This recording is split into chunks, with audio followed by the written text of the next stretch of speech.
Ang anak ko at manugang ko, kasal na 8 taon, at ako, bilang kanyang ina, ay unang beses dumalaw sa bago nilang tahanan. Naiisip ko lang kung sapat na ba ang mga regalo.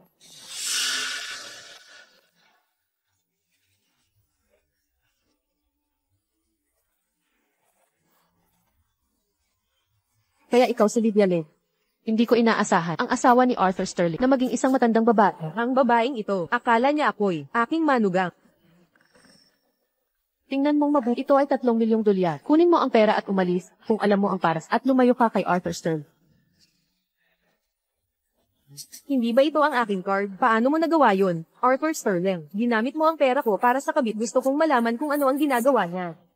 Imposible ito. Hindi gagawin ni Arthur yan. Itong card. Paano nangyari itong card? Kilala mo ba ito? Sabihin ko sa iyo ang totoo. Hindi lang ako ang may hawak ng card. At para sa birthday at anibersaryo mo bawat taon, ang mga regalong binibigay ng kayo ay mga gamit ko na. Hindi gagawin ni Arthur yan.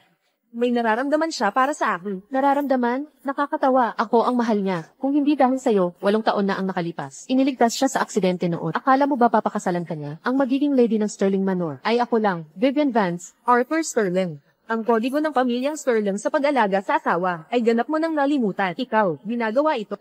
Alam ba ni Mrs. Sterling? Si Mrs. Sterling, siya ang pinakamahalaga sa akin. Talagang hindi niya hahayaan ang babaeng nakasama niya sa kama. Sa pamilyang ito, Tumahimik ka. Sino ba si Eleanor Sterling? Mula ngayon, sa pamilyang Sterling, si Arthur Sterling ang masusunod. Paano mo nagawang sermonan ako, babae ka? Bubutayin ko ang bibig mo. Tigil. Sino ang nangangahas mag-inarte sa Sterling Manor? Pakialam mo ba yan? Ako, kay Arthur Sterling ako. Walang sino man ang pwedeng bastyusan ng Sterling Manor. Ang paglapastangan kay Mrs. Sterling ay paglapastangan sa pamilya Sterling. Bibigyan kita ng 3 araw. Umalis ka sa Sterling Manor ng kusa. Kung hindi, marami akong paraan para hindi ka makatira sa Sterling Court. 3 araw. Malaki ang yabang mo. Mr. Denson, ilipat mo ang 5 milyon kay Lydia. Sabihin mong lumabas siya at magpalamig. Hindi na muna siya kailangang bumalik. Ako na ang papalit. At kakaluhod ka. Nay, anong ginagawa mo rito? Hindi ba? Hindi ba't ano? Dapat ba'y nasa ibang bansa ako para magamit mo ang pera ko dito? Para humanap ng mga kaduda-duda at guluhin ang manugang ko, Arthur Sterling. Paano mo nagawa yan? Nay, mali po ang inyong akala. Si Lydia Lane siya. Isa lang siyang walang kwentang tao. Hindi niya ako karapat-dapat. Hindi siya karapat-dapat sa pamilya Sterling. Si Vivian Vance ay bata at maganda. Hindi karapat-dapat. Mas mabuti pang tingnan mo ang konsensya kung hindi dahil kay Lydia Lane noon na nagligtas sa iyo sa aksidente. Matagal ka nang kasama ng lolo sa tuhod at may lakas ka pang hamakin siya rito.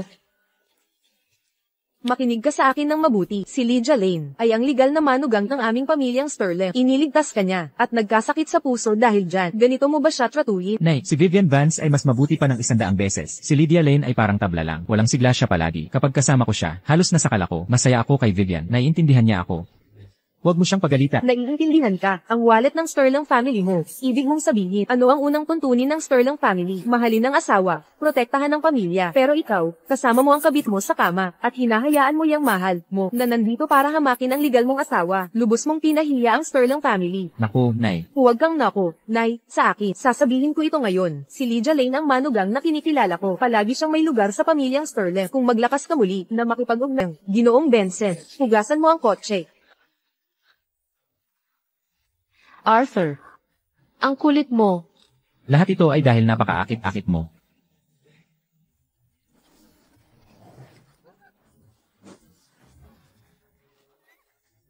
Damit ko, makeup ko.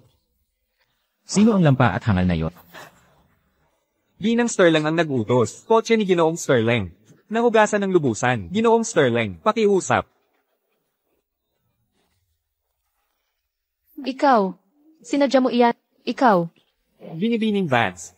Sa loob ng Sterling Manor. Huwag kang bastos. Inay. Hindi ito ang iniis. Nais ko lang ipaliwanag sa kanya na hindi ko na siya makikita muli. Si Vivian Vance ang dumating upang hanapin ako. Naging marupok ang loob ko sandali. Inay, hindi mo ako sisisihin, di ba? PSA. Marupok sandali. At naniniwala ka sa ganyang dahilan. Okay lang kung hindi mo ako miss. Pero naisip mo ba si Lydia Lane? Ilang araw na siyang hindi umuwi. Minsan ba tinanong mo? Si Lydia Lane, saan siya pumunta? Siyempre, pinaalis ko siya para mag-isip. Kung hindi, sa harap ng kalaswang mo, sa tingin mo kaya niyang tiisip.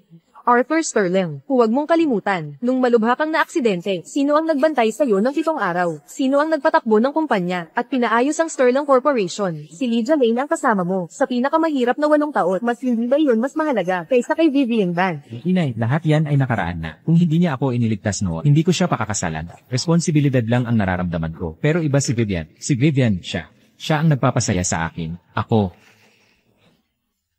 Magandang responsibilidad yan. Tungkol sa aral ng pamilyang Sterling, pahalagahan ng asawa at pamilya, limot mo na, Arthur Sterling. Sabihin mo, sa nakaraang 8 taon, alin ang asawang minahal mo, aling pamilya ang iyong iningatan, anong responsibilidad ang tinupad mo? Ako. Ang nangyari ngayon, ang unang pagkakataon, at ito na ang huli, simula ngayon, kung makita kita, kasama ulit ang babaeng yun. Seryoso ka ba? Ako ang kanang kamay ni Arthur Sterling. Sino ang nangangahas tanggalin ako? Ito ang utos ni King Rex Sterling. Personal na utos. Hindi lang mga tauhan ni Arthur. Maging si Arthur Sterling mismo. Gawin mo ang trabaho mo ng tama. Huwag mong laging iniisip ang pagkuha ng shortcuts at pag-akyat sa social ladder. Masyado kang kampante. Ikaw.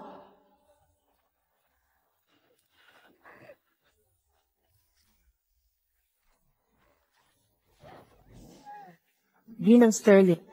Ikaw na matandang hitad. Wala ka pa ba sa ibang bansa? Si Lydia Lane Gas, yung babaeng yon paano siya naglakas loob airport ako? Lydia, ikaw ba ang nagreklamo? Ano ang ireklamo ko? Anong pinagsasabi mo? Magkunwari ka. Sige na, magkunwari ka pa. Kung hindi ka nagpunta para magreklamo kay Imrat Sterling, paano kaya siya napagalaw ang kumpanya na tanggalin ako? Baka si Mrs. Sterling mismo ang nakatuklas. Kung tutuusin, Kalokohan, yung matandang hitad na iyon ay nagpapasarap pa rin sa abroad. Paano niya naman makikita ang kahit ano? Baka umuwi na siya. Lydia Lane, sinasabi ko sa'yo, kahit anong subukan mo, ang posisyon ng Gina ng Sterling Manor ay akin. Wala ka ng 3 umalis ka na. Hindi ako pwedeng umalis. Ito ang tahanan namin ni Arthur. Hindi ako pwedeng umalis. Lydia, ikaw na matandang hitad, luma at pangit, na nakaupo sa posisyon ng ginang ng Sterling Manor. Hindi ka ba nahihiya? Kung ako ang ikaw, binitay ko na ang sarili ko. O CJ, ayaw mong umalis? Personal kitang paalisin. Bitawan mo ako. Ayaw akong paalisin ni Arthur. Manahimik ka. Paano ka naglakas loob, babae? Sumagot sa akin. Nandito na ako.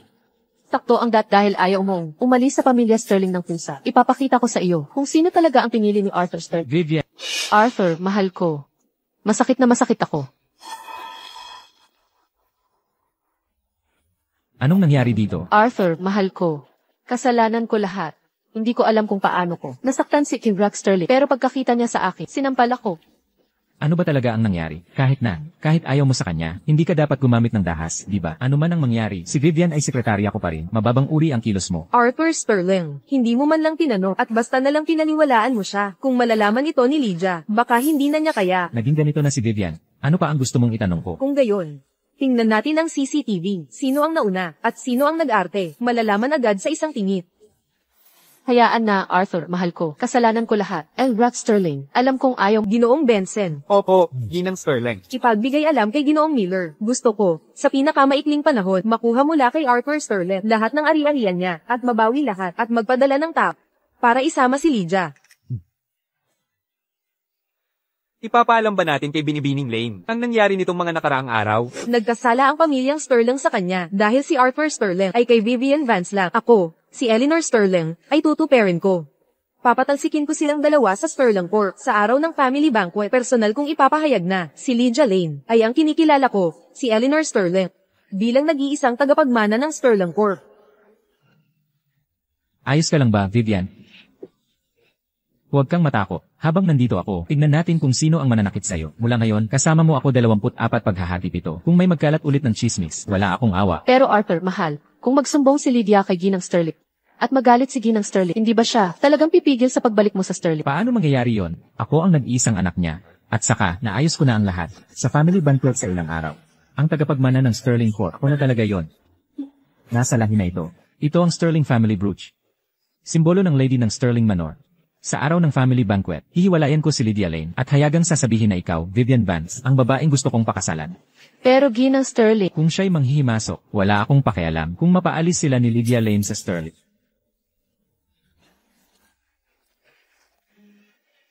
siya na nga siguro ang alamat na si Ginang Sterling. Kailangan kong samantalahin itong pagkakataon upang makilala ang magiging biyenan. Kumusta, Ginang Sterling? Ako po si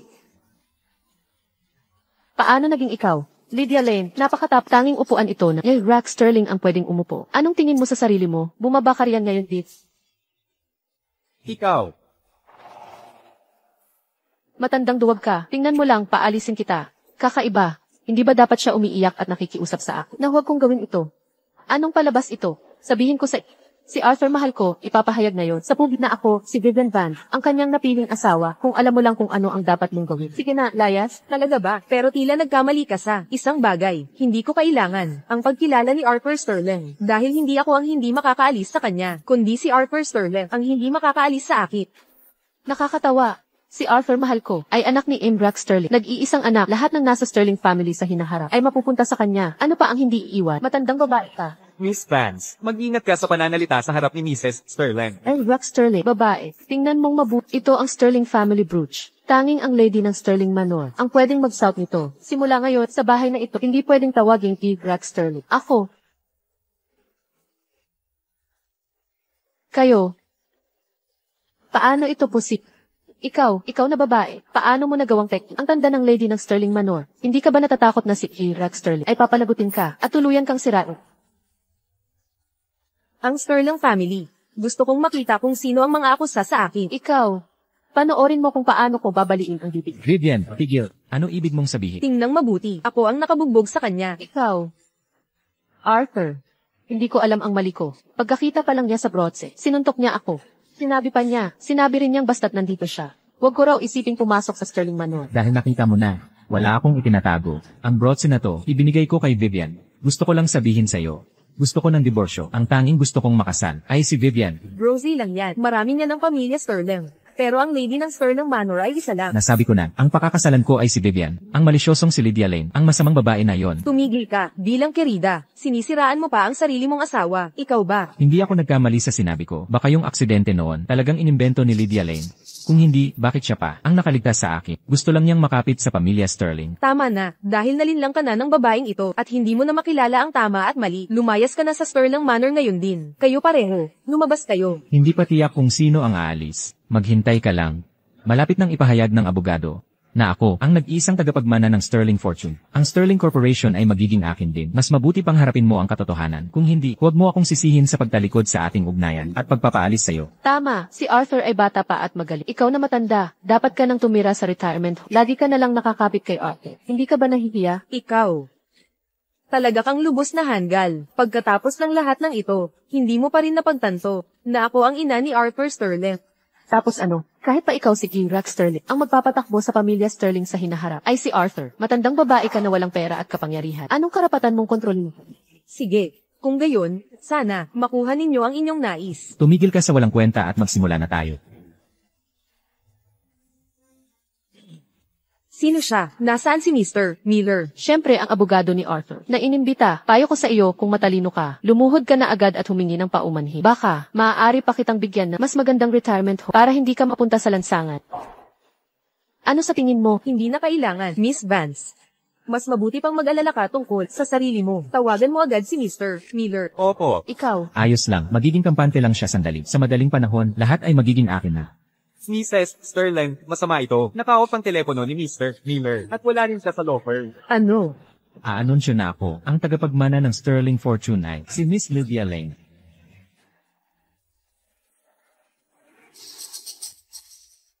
Nanay.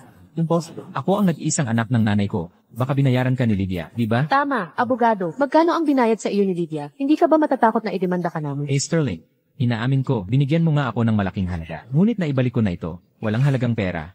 Ang makabibili ng aking konsensya prinsipyo, katotohanan ang katotohanan. Si Miss Lydia Lane, ang nag-iisang tagapagmana ng Sterling Fortune. Hindi. Impossible. Malinaw na ako, ang pinakamalaking shareholder ng kumpanya. Tingnan mabuti. Ito ang mga pinakabagong dokumento ng shareholder.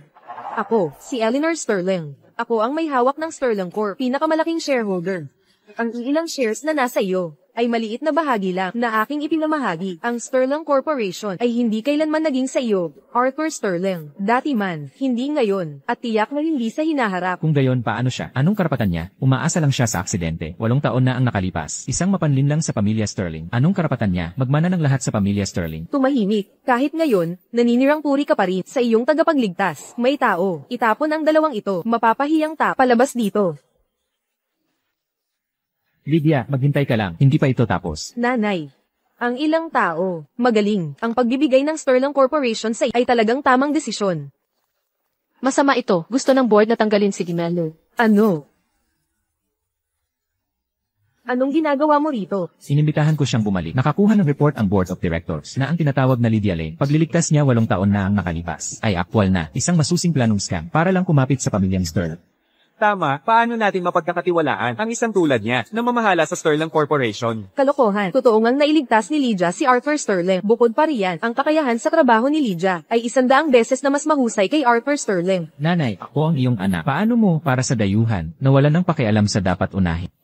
Mas gugustuhin kong ibigay ang Sterling Corporation sa isang mahusay na tagalabas, dayuhan, kaysa ipagkatiwala pa ito, ang Sterling Corporation, na tanging dugong Sterling lang ang taglay, ngunit ang utak ay puro lumot, sa kamay ng isang hanggal. CJ, talagang may kakayahang Lydia Lane. Pero nanay, naisip mo na ba na ang lahat ng sinasabi mo ay aktwal na kasinungalingan? Nakahanap na ako ng mag-imbestiga. Ang aksidente sa kotse noon ay hindi aksidente talaga. Ito'y masusing pinlano ni Lydia Lane. Hindi lang siya nagpadala ng tao para saktan, kundi pagkatapos, nagkubli siya sa malayo, pinanood akong mamatay. Imposible yan. Marami pang hindi ka panipaniwala. Hindi pala siya, isang uri ng tagapagligtas. Ako mismo ang gumapang palabas. At siya, nakita lang niyang hindi ako, kaya nagkunwari siyang iligtas ako. At alagaan ako, isa lang siyang, sinungaling na kumukuha ng puri ng iba. Ginagamit ka niya. Nagsinungaling sa iyo ng 8 taon. At sa buong pamilyang Sterling ng 8 taon. Ito ang ebidensya. Ang iyong minamahal na manugang, hindi siya karapat-dapat sa anumang bagay. Nanay, hindi ito totoo. Pakiusap, maniwala ka sa akin. Lahat nahayag na ang katotohanan. Hinihiling ko, agad mapaalis si Lydia Lane.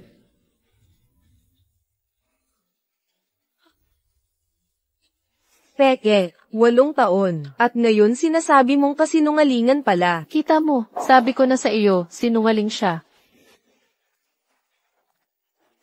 Di ko akalain. Ang bagay na ito, na kaya mo pa ring mandaya sa harap ko. Nanay, hindi ko ginawa. Hindi ako nagsinungaling sa iyo. Magpanggap ka. Ipagpatuloy mo ang pagpapanggap. 8 taon, ano pa ang magagawa mo kundi magkunwaring kaawa-awa? Para makakuha ng simpatsya. Tama, nandito ang ebidensya. At umaarte ka pa rin, Ginang Sterling. Hindi na maluloko sa iyo. Hindi ko ginawa. Talagang hindi ko ginawa.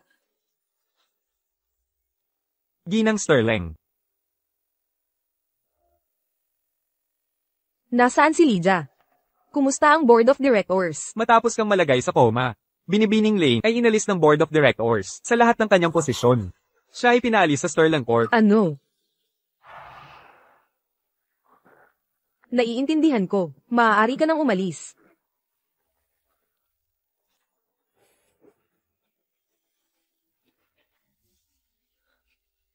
May nakita ka ba? Opo, mayroon. Ang nagbigay kay Arthur Sterling ng ebidensya ay mula sa Sterling Manor, Ginoong Benson. Nakipag-ugnayan siya kay Arthur Sterling at sa mga kasama ni Vivian Vance. Ang tiyak na dahilan ay hindi pa alam. Naiintindihan ko. Ipagpatuloy ang investigasyon. Ginang Sterling, tinawag niyo po ako? Benson. Gaano ka nakatagal sa akin? 20 taon, Ginang Sterling. Sapat na iyon, lagi kitang itinuring sa tahanang ito bukod kay Lydia, ang pinakamapagkakatiwalaan, ngunit dahil ang puso mo ay wala na rito, dapat ka nang umalis. Ginang Sterling, Ginang Sterling. Huwag kang mag-alala, bibigyan kita ng pera, tiyak na higit pa sa ibinig ni Arthur Sterling at kanyang mga tauhan. Ginang Sterling, paumanhin po, ngunit napilitan lang ako, dinukot nila ang apo ko, kung hindi ako sumunod, gagawin nila. Palagi kong hinahanap ang pagkakataon para sabihin sa iyo, ngunit takot ako. Tama na. Pinapaalis kita, hindi para patayin ka. Ano, kailangan mo ba ng gabay palabas? Hindi na po, nagkamali ako. Hindi ko dapat tanggapin ang iyong pera, aalis na ako, hindi na ako magdudulot ng problema.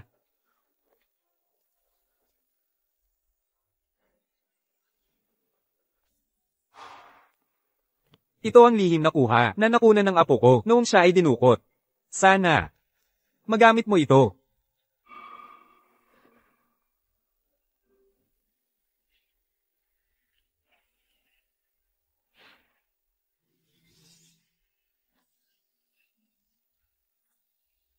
Pakawalan niyo ako, kung hindi, ang lolo ko. Hindi kayo titigilan. Ang lolo mo, kung malaman lang ni Eleanor Sterling, matutuklasan niya.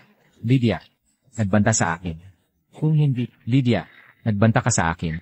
Kung hindi, Lydia, hindi ko talaga inaasahan to sa'yo para sa pagiging tagapagmana ng Sterling Fortune. Gagamit ka ng maruruming paraan. Kahit ang isang napakalapit sa akin, niligaya mong saktan si G. Benson. tama si Vivian. Kapag nailabas na ang recording na ito, tingnan natin kung ano ang sasabihin ni Lydia. Ginang Sterling, ano ang pinagsasabi mo? Ako, tama na, malinaw na ang ebidensya. Hindi matatagalan ng pamilyang Sterling ang kasing tuso mo. Pirmahan mo itong kasunduan sa diborsyo. Mula ngayon, ang pamilyang Sterling at ikaw ay walang anumang ugnayan. Lumayas ka. Sige. Aalis na ako.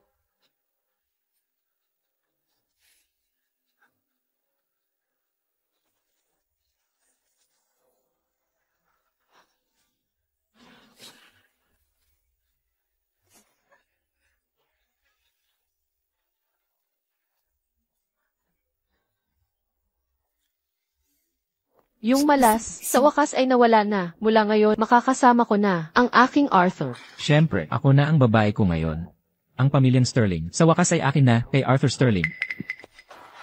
Narinig mo iyon? Mula ngayon, ako na ang binibini ng Sterling Manor. Paano si Eleanor Sterling? Maghintay ka lang. Sa araw na pakasalan ako ni Arthur Sterling, ay ang araw na ang matandang babae. Ikaw ay mapapalaya sa pamilyang Sterling. Maghintay ka lang, Vivian Vance. Ang handle na Arthur Sterling, kapag hindi nabantayan, ilalantad ang lahat ng kahinaan niya sa pagkakataong iyon. Titingnan ko kung kaya mo pa. Arthur, uminom ka pa. Uminom ka. Arthur, paano mo lagi nakikisama sa marurumi? Nakalimutan mo na ba ang kasal na ipinangako? Nakakainis, nakakasira ng trip. Ano ang pagmamadali sa kasal? Ang pamilyang Sterling na yon, hindi ba't atin na lahat? Diba? Tama ka, Miss Vance. Normal lang para sa mga lalaki makipag-socialize at maglibang sa labas.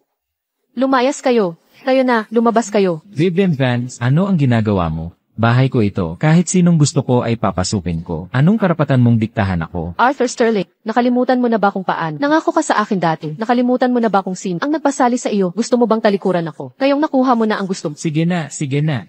Nakakainis talaga. Naiintindihan ko, bukas na lang. Kayo na, lumabas kayo. Gusto ko nang matulog.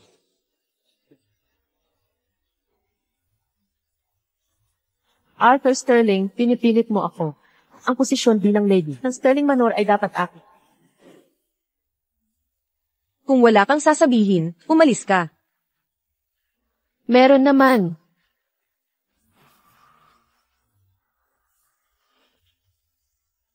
Buntis ako.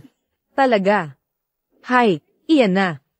Balita. Bingi ka ba? Buntis ako sa panganay na apo ni Sterling. Sinasabi ko sa'yo, pakasalan mo si Arthur Sterling agad. Kung hindi, sasabihin ko sa lahat na ang panganay na apo ni Sterling ay anak sa labas. Oh, malaking usapin nga ito. Alam ba ni Arthur na may anak siya? Siya.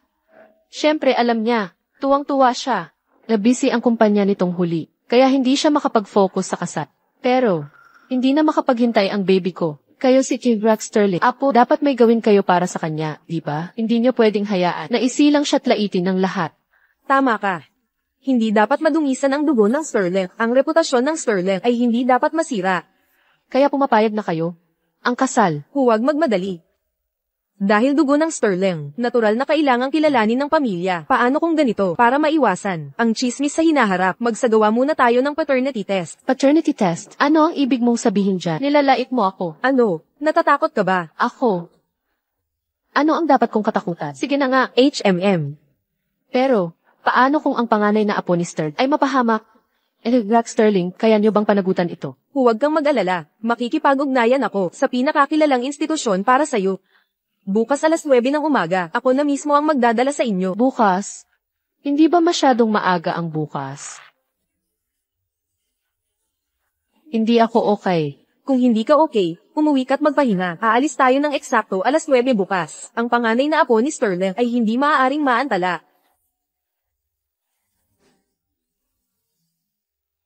Mag-isa lang si Mrs. Sterling doon. Masyadong mapanganib. Kailangan kong makahanap ng ebidensya.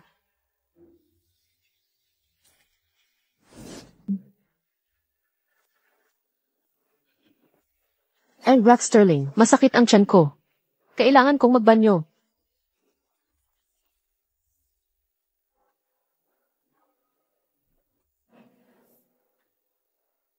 Matandang huklubat. Kapag lumabas ang resulta ng fit test, tingnan natin kung gaano ka pa kayaba. Lahat ng nasa pamilya Sterling, malapit nang maging aki. Bakit nandito lahat? Lumalabas na ang report. Impossible. Ito ay impossible. Malinaw na. Ako mismo ang nagbigay ng sample. Sample, ano ang sabi mo? Wala. Walang sinabi. Itinatanggi mo pa rin? Sinabi sa akin lahat ni nanay. Palihim mong sinubukang palitan ng sample. Ang batang nasa tiyan mo. Hindi ko talaga anak.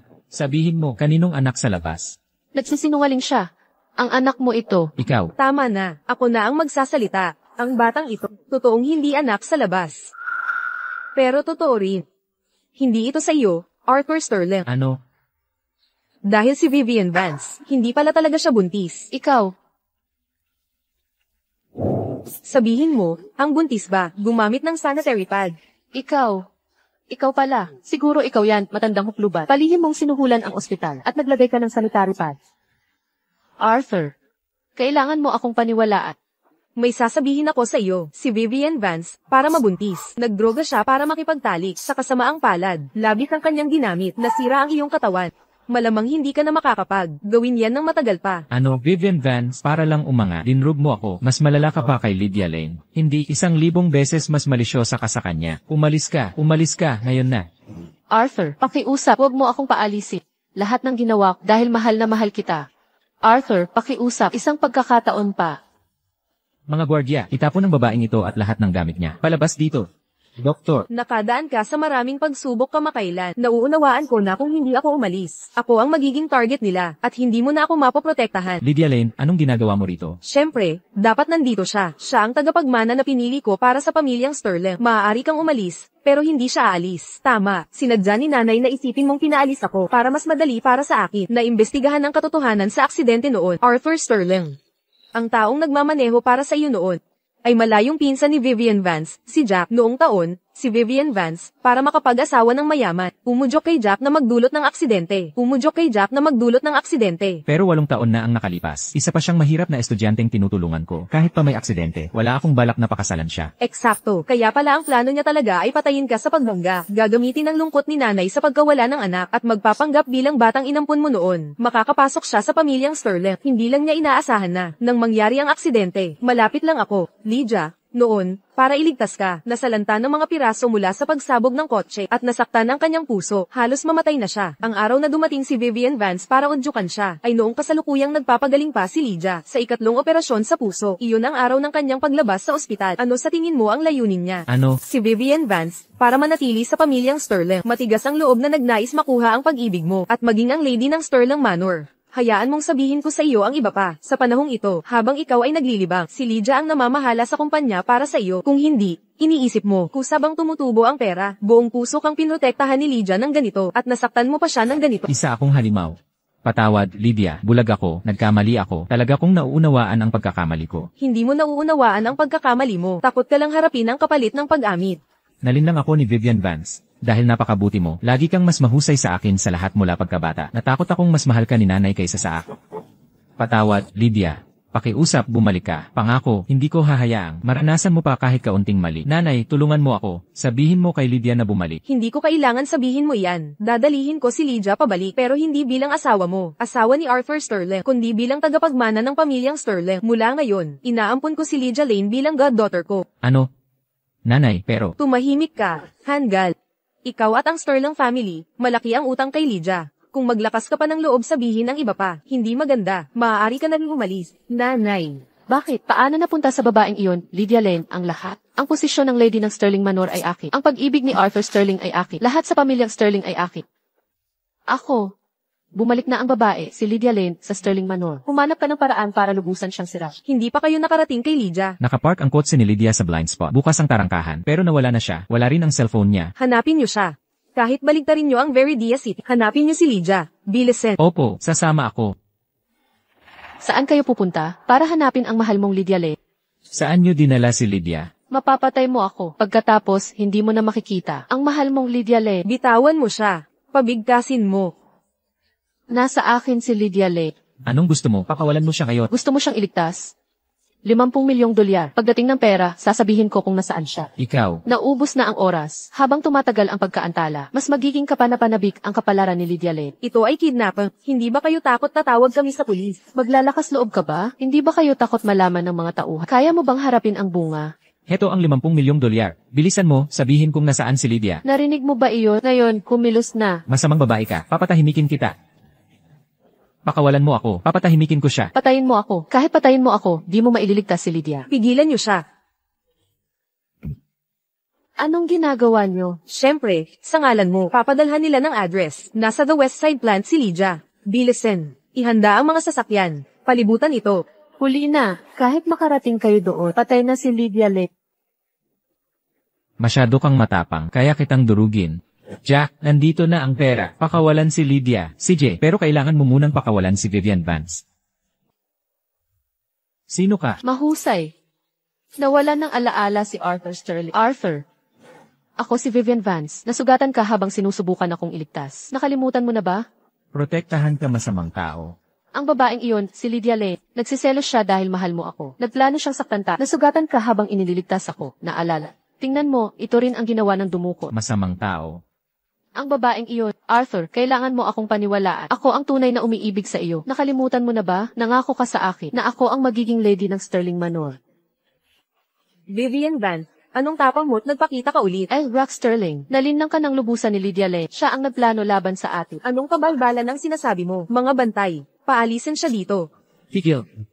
Sino ang nangahas humawak sa kanya? Arthur Sterling. Vivian Vance, siya ay. Siya ang aking minamahal. Kakakuha lang sa kanya ni Lydia Lane. Anong lakas ng loob mong saktan siya? Ano ang pinagsasabi mo? Ako ay dinukot ni Vivian Vance. Kailan pa ito naging? Ikaw si Lydia Lane, hindi ba? Masamang babae ka. Anong sumpa ang ginawa mo sa akin, Ina? Para ipagtanggol ka niya ng ganito. Ano? Ano ba talaga ang nangyayari dito? Lydia Lane, nagsisimula pa lang ang palaban. Bakit bumalik na naman si Vivian Vance? Paborito siya ngayon, hindi natin siya pwedeng awayin. Signal Lane ba iyon? Hindi, teka. Wala ka na ngayon. Bakit ka pa nasa opisina ni Arthur? Hindi ka naman nagnanakaw ng dokumento para manakit ka, di ba? Parang multo kang hindi umaalis. Umalis ka dito. Hayaan mo siya. Vivian, hindi ba sabi mo, gusto mong makita ang trabaho ko? Simula ngayon ang opisina ko. Bukas para sa'yo anumang oras. Arthur, nag-aalala lang ako sa kalusugan mo. Kaka-recover mo lang. Si Lydia Lane laging nagmamanman. Narinig ko, nagtatanong siya sa South by Project. Arthur, hindi natin pwedeng hayaang magtagumpay siya. Anong lakas ng loob niya? Vivian, ano sa tingin mo ang gagawin? Bakit hindi muna natin kunin ang mga pangunahing dokumento nito para makita kung ano talaga plano niya? May pagkakataon tayong i-booking siya. Pero dapat nasa computer niya ang mga dokumento. Naka-encrypt. Ano nang mahirap doon? Sa'yo ako, anong computer dito ang hindi ko ma-access? Arthur, ang bait mo sa akin. Mabuti na nandito ka. Arthur Sterling, kapag nakuha ko ang mga dokumento, panoorin mo ang pagbagsak ng Sterling Corp. Vivian, nasa busy drive ang lahat ng dokumento. Dapat mong ilantad ang tunay na kulay ng masamang babae. Huwag kang mag-alala, Arthur. Hindi ko hahayaang magtagumpay si Lydia Lane.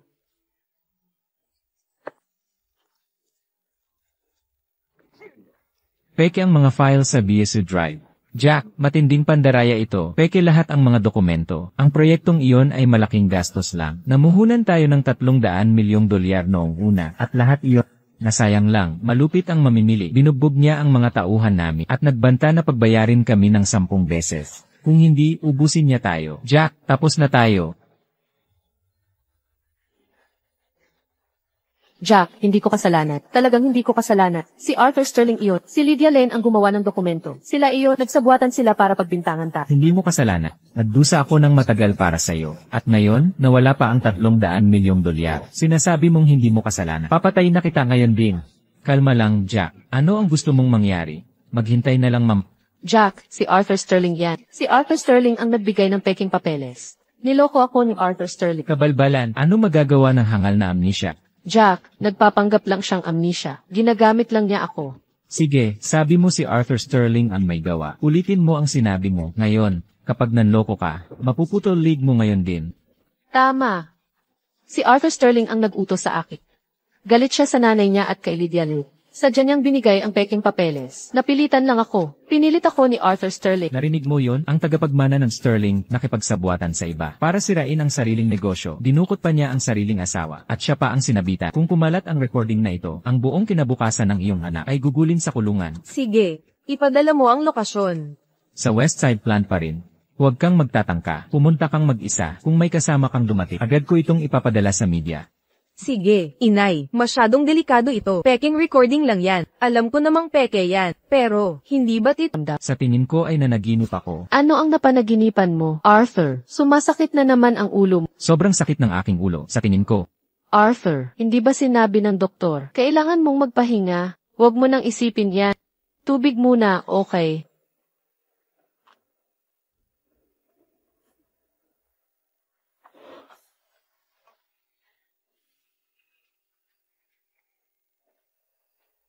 Kasalanan yan ng babaeng yun, Lydia Lane. Patayin siya. Patayin siya.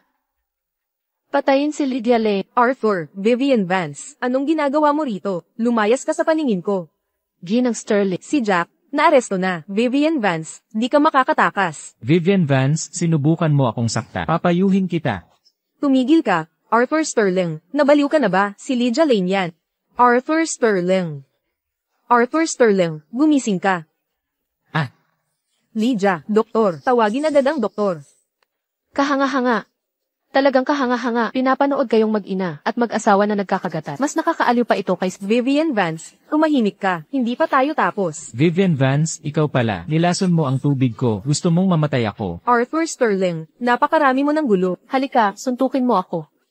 Suntukin mo ako. Ang makita kayong magulo ay nagpapasaya sa puso ko. Vivian Vance, tanungin mo ang sarili. Ano ang utang ng Sterling family sa'yo nung wala kang pambayad noon? Malugod kang tinulungan ng Sterling. Ngunit sa huli, paano mo kami ginantimpalaan? Sanhi ng aksidente sa sasakyan, nagkakalat ng alitan, pati pagbabalak ng kidnapang at pagbibinta. Kaya ano, bakit ka isinilang? Sa buhay na luho at sagana, ako, si Vivian Vance, ay napakagaling. Bakit kailangan kong maging mahirap na estudyante na umaaral sa iba? Hindi ito makatarungan. Gusto kong mabuhay ng maganda. Ano ang mali kong ginawa? Talagang mali, kahirapan, ay hindi dahilan sa krimen. Huwag mo akong pangaralan dito. Ipinanganak ka sa... Alam mo ba ang pakiramdam ng gutom? Hanggang magsuka ka ng asido. Hindi mo talaga maintindihan. Huwag kang magkunwari dyan na akala mo kung sino.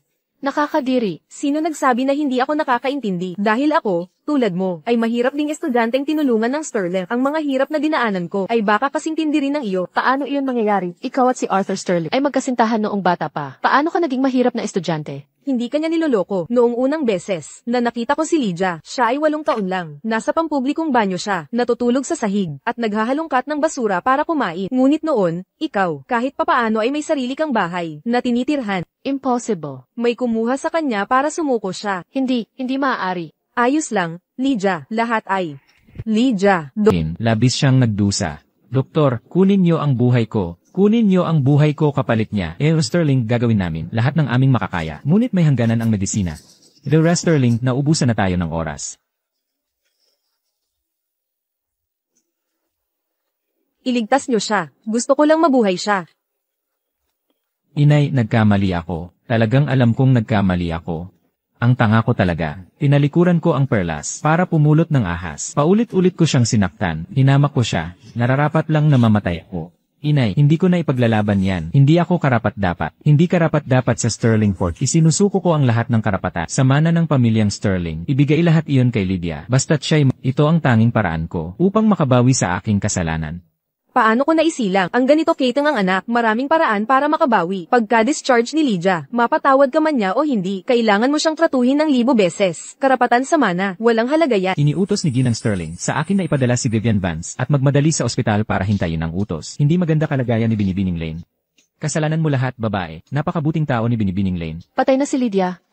Buti nga sa kanya. Lydia, ito'y nangyayari kapag kinalaban mo ako. Tagapagmana ng yaman ng Sterling. Ang ginang ng Sterling Manor. Sige na, mangarap ka ng kahibangan. Mali ka ng malubha. Ang kahirapan ay hindi dahilan sa krimen. Noong unang makilala ko si Lydia, siya ay 8 taong gulang pa lamang, ngunit natutulog siya sa banyo ng publiko. Naghahalongkat ng pagkain sa basurahan. Bakit? Bakit sobrang nasasaktan ang puso ko? Iyon ay dahil si Binibining Lane ay hindi mo kaaway sa pangarap mong makapag-asawa ng mayaman. Sa halip, siya ay tulad mo, siyang gumapang mula sa putik. Ikaw, hindi ka pinatay ni Eleanor Sterling. Si Ginang Sterling ay mapagbigay. Naranasan niya ang hirap ng kahirapan noon. Kaya naman sila ang sumuporta sa'yo. Ikaw, si Ginang Sterling, at si Binibining Lane, ay halos pareho lang, magagaling na babae. Nakakalungkot lang, na pinili mo ang daan, na lubos na iba sa kanila. Impossible. Wala akong ginawang mali. Nagsisinungaling ka sa akin. Nagsisinungaling ka sa akin. Nagsisinungaling ka sa akin. Ginang Sterling. Sandali lang po, may sasabihin si Ginang Sterling. Ginang Sterling. Vivian Vance, ako si Lydia Late. Alam kong nasa ospital ka.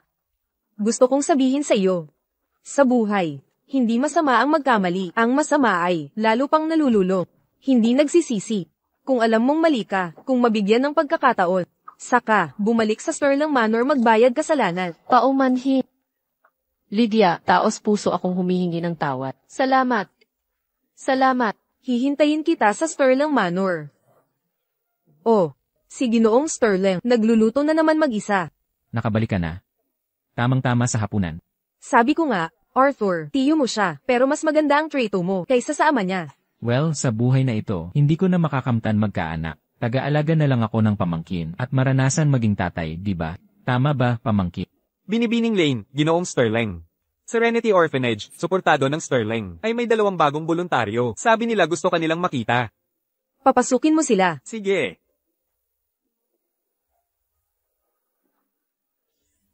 Ang inyong mga damit, kayong dalawa, ay napaka-fashionable. Paumanhin. Dati, masyado akong matigas ang ulo. Marami akong ginawa para saktan ka. Salamat dahil pumayag ka pa ring bigyan ako ng pagkakataong magbago. Simula ngayon, gagawa tayo ng mabuti, at hindi na tayo gagawa ng masama. Si Sang Ning, hindi siya dapat mapabayaan. Nakikiusap ako sa inyo, tanggapin ninyo siya sa angkan niyo. Kahit anong mangyari. Apo niyo siya. Itinatakwil ko si Sangning, tinalikuran mo na ako noon, itinaguyod mo ang batang iyan. Ngayon, walang pag-asa, kahihiyan siya ng pamilya natin. Tatay, lahat ng pagkakamali, ako ang may kasalanan, pero iyo. Lolo, pakiusap. Ningning.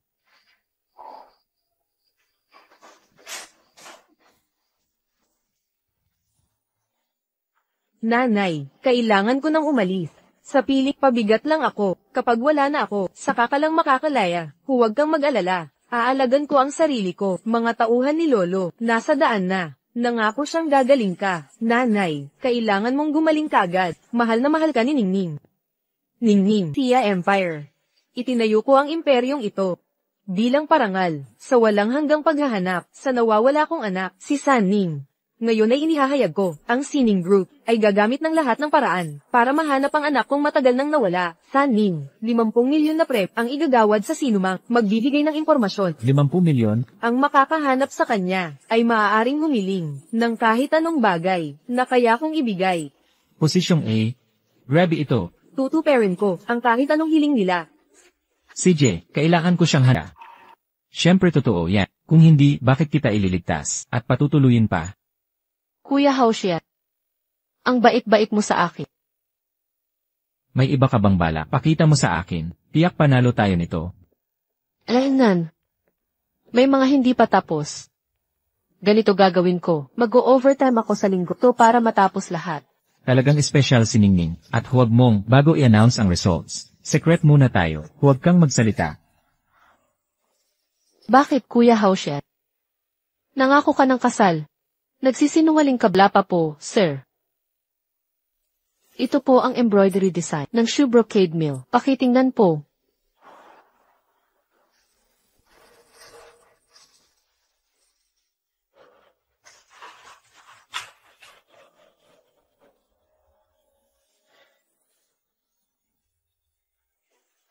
Halika rito. Isusuot ko sa'yo ito. Ma, Mother's Day ngayon, bakit ikaw ang nagbibigay? Salamat sa pagiging anak kong mahal. Ikaw ang nagpasaya sa buhay ko.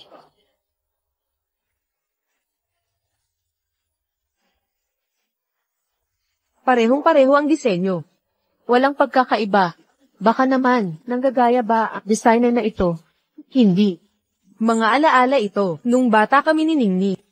Kailangan kong makausap ang designer ngayon din. Opo, sir. Si Ningning to. Tagapangulo, may kalahating oras pa tayo. Malapit na tayo sa pabrika ng tela ng Shujin. Sa aming pagsisiyasat, natukoy kong ang designer ay si Lin Haoshen na empleyado. Deputy Workshop Director ang kanyang ama. May kasama siyang 5 taon na silang magkasama. Kasama. Ano ang pangalan niya? Sang Ning. Tagapangulo, pakikalmahin po ninyo ang inyong sarili. Nitong mga nakaraang taon, maraming impostor ang nagsabi. Sila ang batang dalaga. Hindi sapat ang isang pangalan para makumpirma. Ngunit itong si Sang Ning ay nagtatrabaho rin sa pabrika ng tela. Nasa archive ang kanyang mga nakaraang medical records. Ipaparehistro ko ang Philly samples para makumpirma. Ano man ang resulta. Nagustuhan ko ang larawang ito. Mag-anunsyo. Magdaos ng malaking seremonya ng pagkilala. Taasan ang premyo ni Lin Haotian mula 50,000 yen tungo sa 5 yen milyon. Itaas ang ranggo ng kanyang ama. Bilang Deputy Factory Manager. Naiintindihan ko po. Ningning, sobrang namimiss ka na ni nanay. Para ang sasakyan.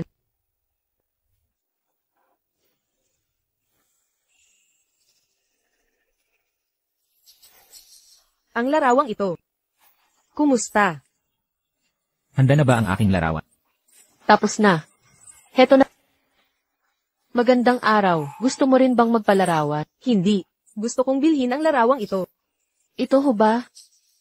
Ibabalik ko po ito para sa inyo. Magkano? Japanese yens 100. Handa na ang inyong larawan. Ang inyong uniforme ay nagpapakita. Nagtatrabaho kayo sa pabrika ng tela ng Shujin. Bakit kayo nagpipinta dito? Alam nyo ho, pinapaganda ko ang aking kakayahan sa pagpipinta. Para suportahan ang promosyon ng boyfriend ko. Kapag nakapag-ipon na siya, makakapagpakasal na kami. Ramdam kong, mahal na mahal mo siya. Magkasing edad kayo ng anak kong babae. Panahon na. Para mag-isip na rin siya ng pag-aasawa. Naway maging masaya ang inyong pagsasama. Aalis na kami. Paalam, tita. Parang pamilyar ang mukha ng babae. Baka naimagina ko lang. Magsisimula na ang seremonya ng paggawa. Ibabalita ni Haoshen ang engagement namin.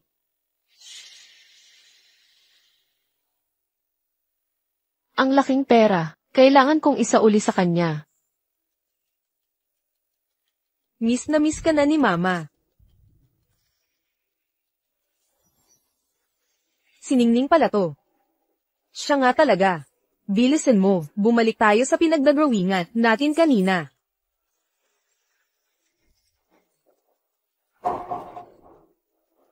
Saan napunta ang lahat ng gamit? Suot niya ang uniform ng Shujin Textile Factory. Ngayong araw ginaganap ang seremonya sa pabrika. Puntahan natin ang textile factory.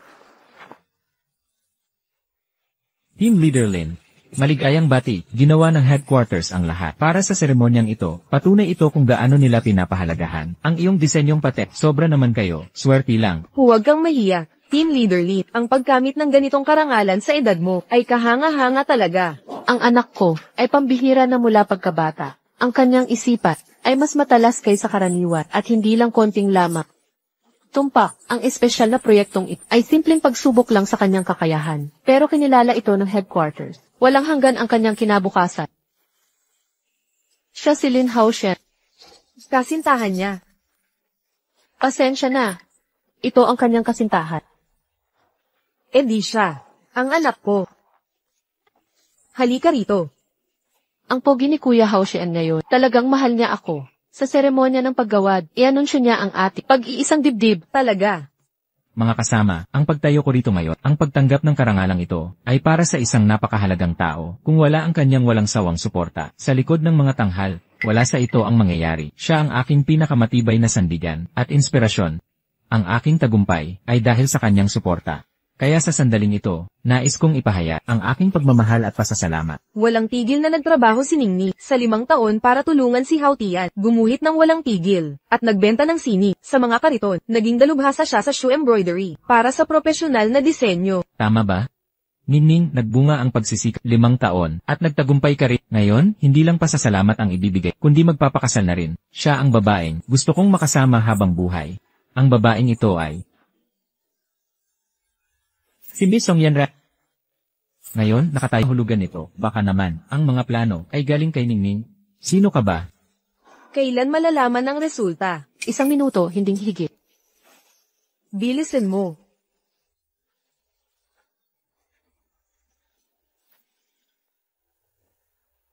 Lin Haoshen.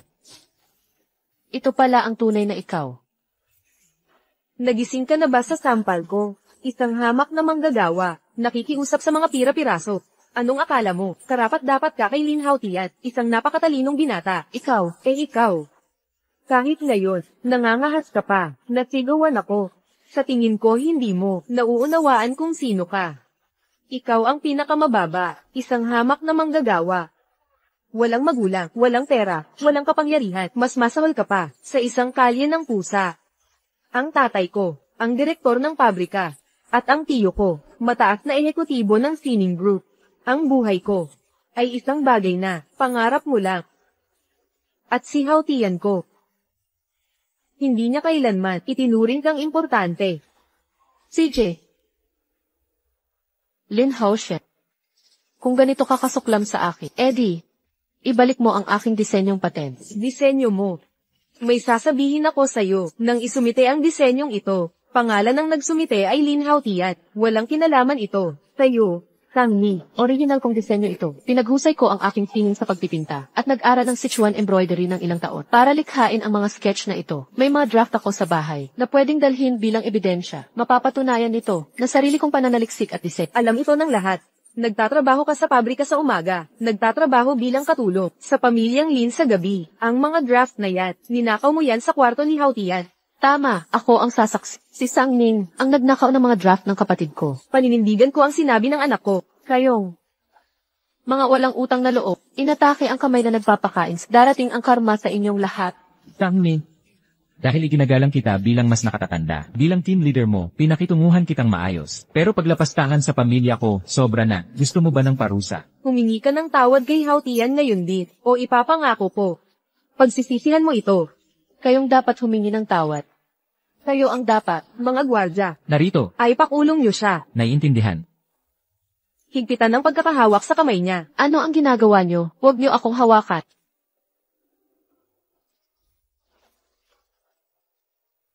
Para maiwasan ang paninirang puring. Sino ang may lakas ng loob na hawakan siya? Sino itong babae? Hindi ko alam paano siya nakakuha ng baril. Paano? May armas siya. Anong dapat katakutin? Isang basag na baril lang ito, pagawaan ng tela ito. Hindi niya ako kayang sagasaan.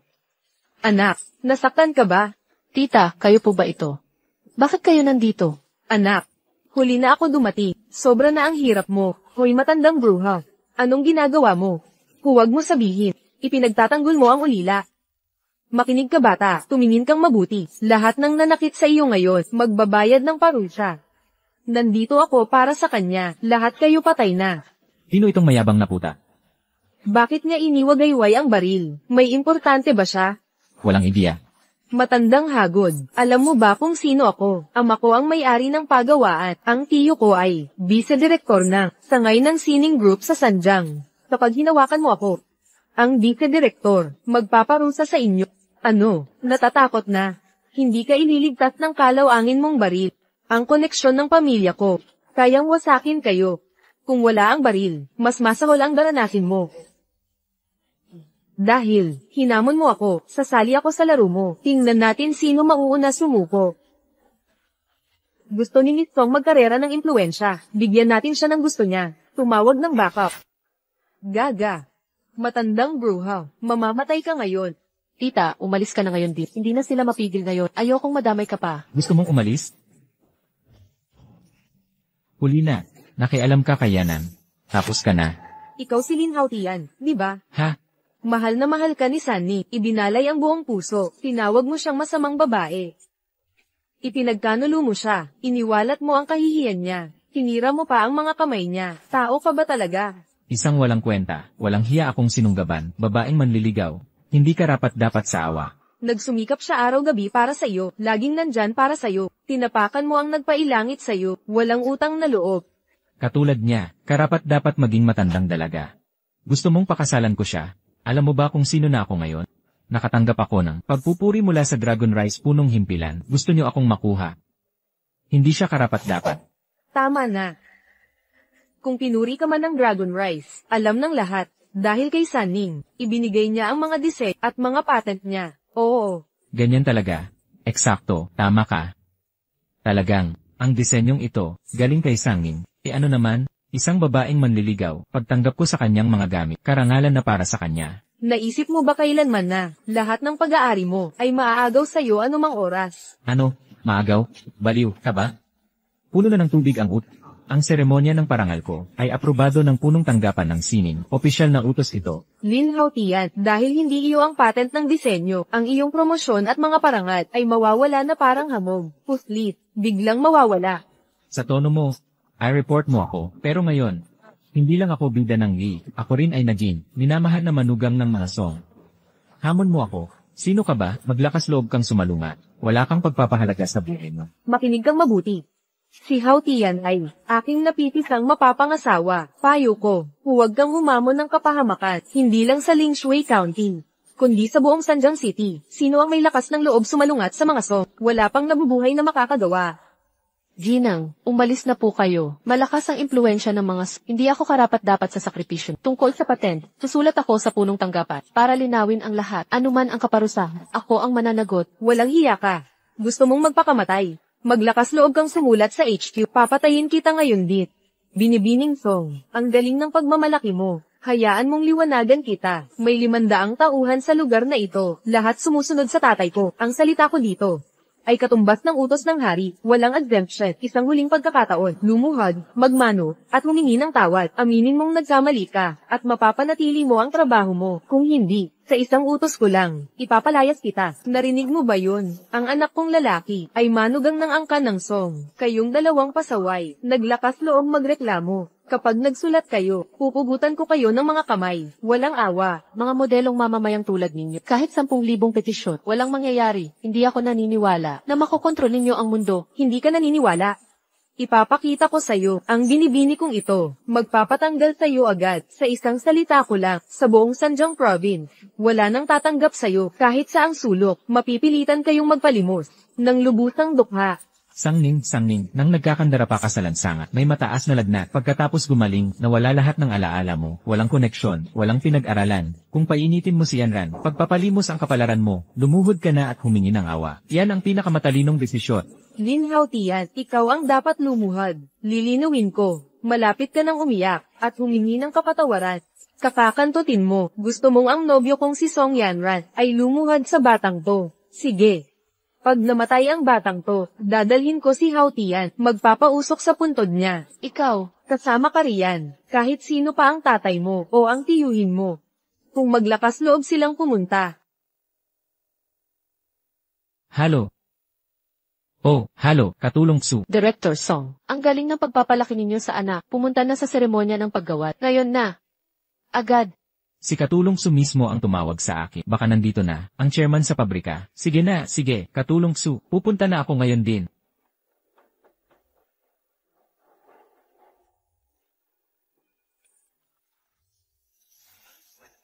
Ano? Nahanap na ang tagapagmana ng grupo. Nasa Shujin Textile Factory siya. Nakuha na.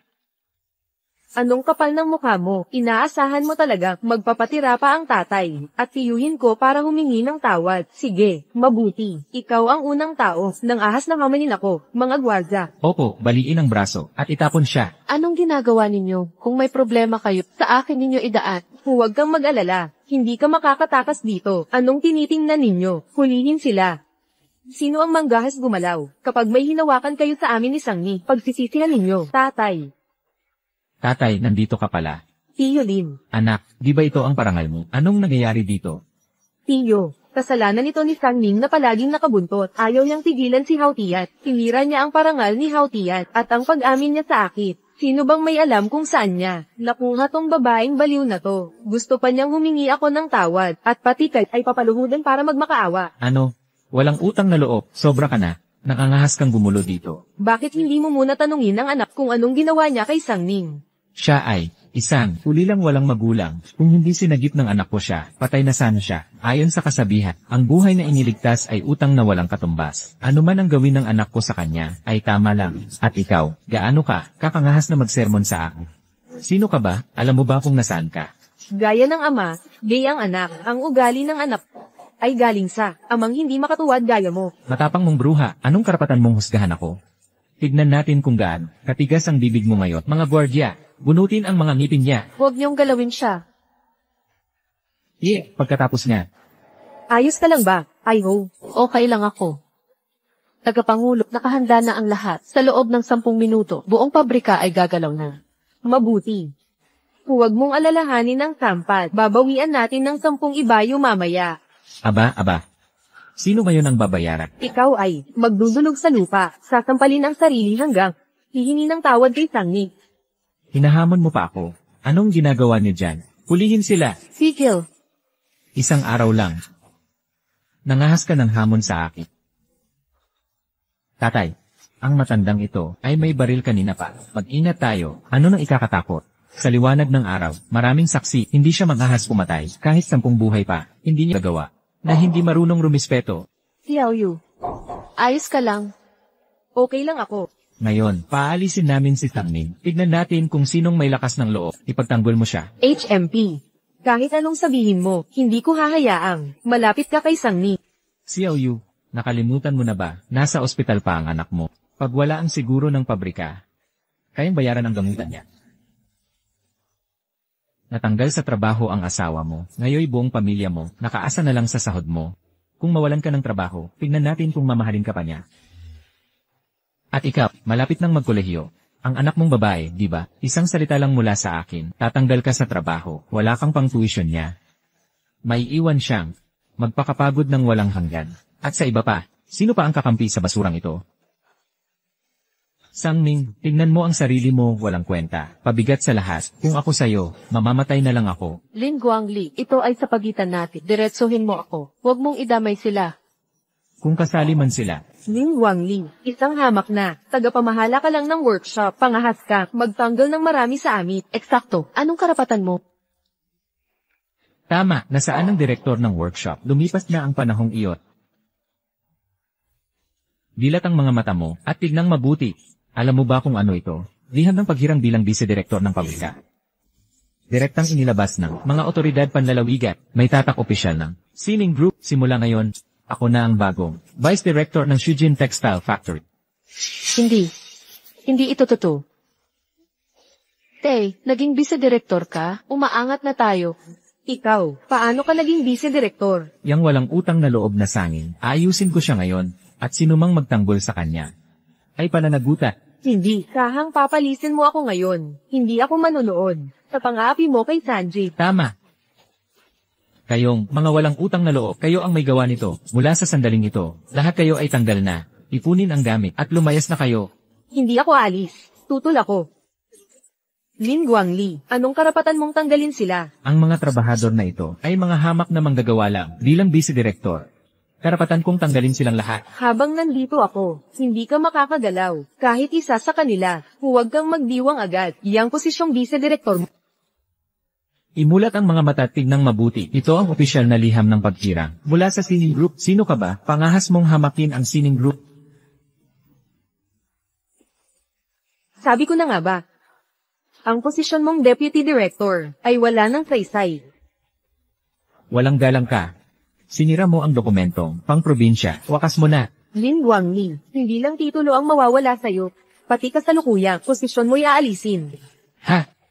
Pakinggan mo siya. Gustuhan niyang alisin ang posisyon ko. At bawiin ang kapangyarihan ko. Akala mo kung sino ka. Direktor ng pabrika. Direktor. Kahit direktor ng pabrika mo, ay luluhod sa harap ko. Ikaw, sirain mo na. Naririnig mo ba ang sinasabi mo?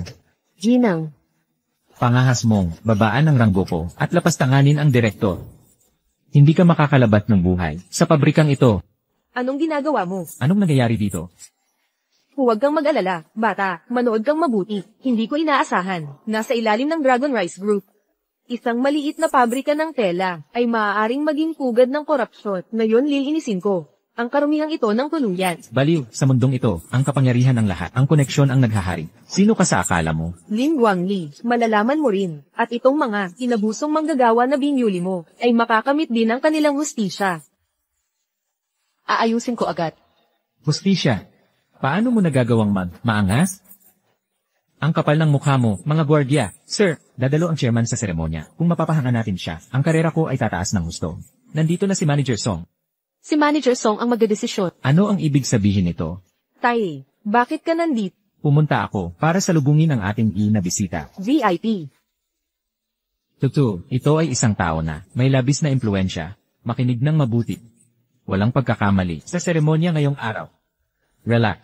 Kung makukuha natin ang pabor ng na ito, ang ating kinabukasan ay sigurado. Tae, magtiwala ka sa akin. Aalisin ko ang mga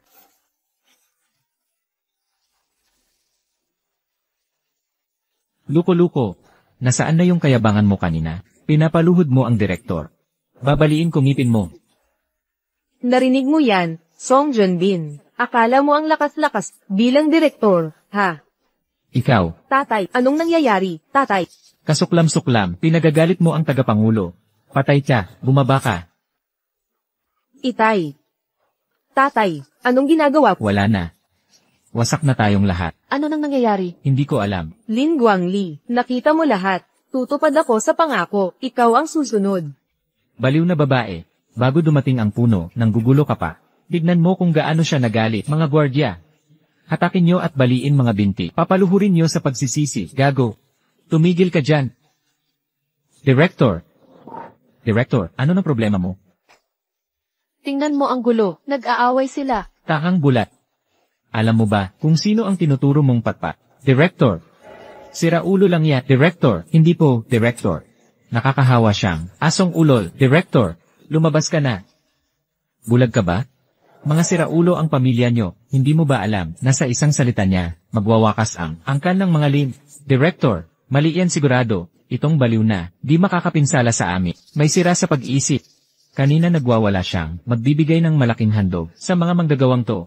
Tama siya, Direktor. Huwag kayong magpaloko sa matandang to. Puro salita sa handog, pero wala namang ipinapakita. Dumating na ang handog.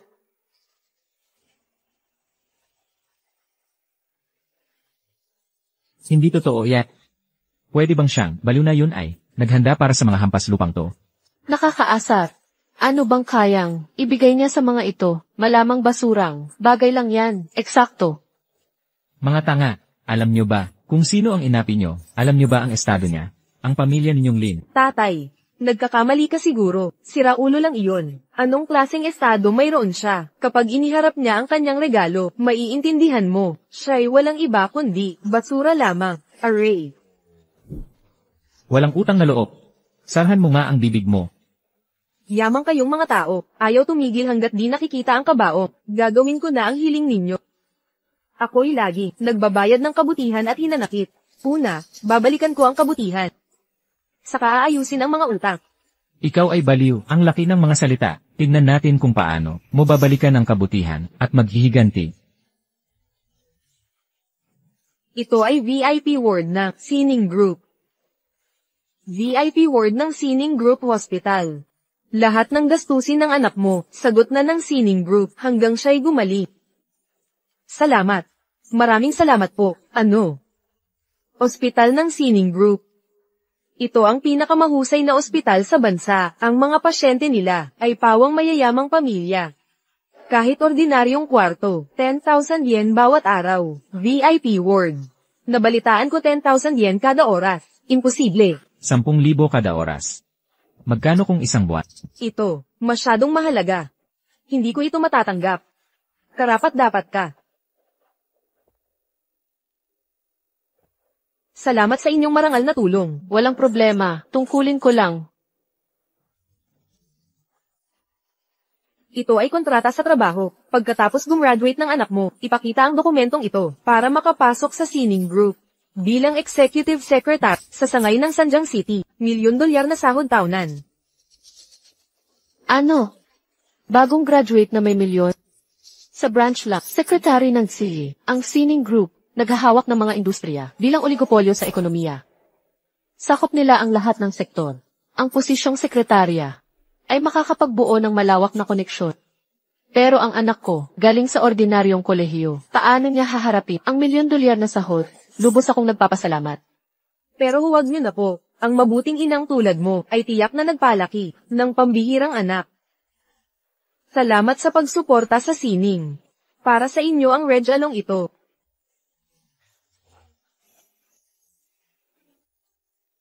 Titulo ng binibigyan mo ako ng bahay. Eksakto.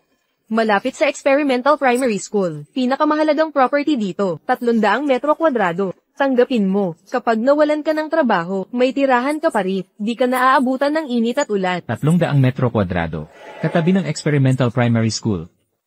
Balita ko ang lupa doon. $100 ni kada 30 metro kwadrado. Ang 300 metro kwadradong to. Milyon-milyon ang halaga. Anak, sino tong baliw na to? Anong pakay niya? Milyon-milyon ibinibigay sa mga manggagawa. Hindi pwede. Talagang hindi, masyadong mahalaga to. Di ko matatanggap to. Tanggapin mo na. Sa harap ng mga banta ni Lin Guangyi, wala sa inyo umurong. Ang tapang ninyo sa mga may kapangyarihan, karapat dapat kilalanin. Lahat kayo itataas sa sangay ng Sanjiang City, ng kumpanya. Ano? Itaas ang mga manggagawang to sa lungsod. Impossible. Hindi ako naniniwala, hindi pwede, di ito totoo.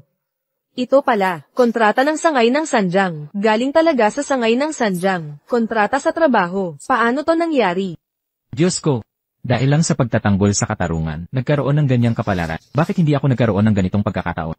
Ang tanga ko. Bakit hindi ko sinuportahan si Sangning? At ipinagtanggol siya. Ang gininto ang pagkakataong ito, ay dumulas sa mga daliri ko. Nakaabot tayo sa sangay sa lungsod. Iyon ang ating imposibleng pangarap. Galing. Ito ay kahanga-hanga. Tama na. Mga gago. Peke ang dokumentong ito.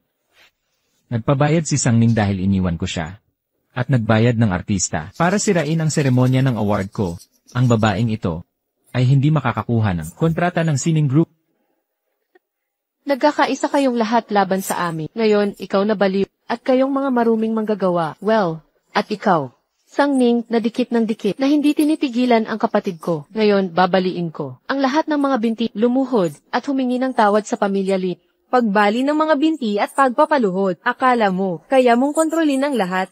Tama, ako ang gumagawa ng patakaran dito. Ikaw ang hindi marunong lumugar. Baliin niyo na ang mga binti nila. Ang kapal ng mukha mo. Gusto mong mamatay. Song Junbin. Hindi papayagan ng sining group ang mga basura. Bibigyan kita ng 3 segundo para tanggalin ang mga kanser na ito sa pabrika ng tela. Okay. Director, huwag kang magpaloko sa. Director, huwag kayong magpaloko sa baliw na babaeng ito. Sa panlabas na anyo, bitawan mo ako. Director, tignan niyo kung paano nagpapakalandi ang babaeng ito. Malinaw na siya'y kerida ng mayamang lalaki. Nakakagali, Lin Guangyi. Sinalakay mo ang mga manggagawa ng bastos ng mga trabahador at walang respeto sa pamunuan. Di ito mapapatawad. Director, mga pasaway lang sila, mga manggagantong trabahador. Bilang pangalawang direktor, responsibilidad kong disiplinahin ang mga ito. CJ, sa kasalukuyang sandali, tinatanggalan ka ng posisyon. Ikaw at anak mong si Lin Haoxia ay tatanggalin sa pabrika. Habang buhay na ipinagbabawal. Nawalan ako ng pagkapangalawang direktor.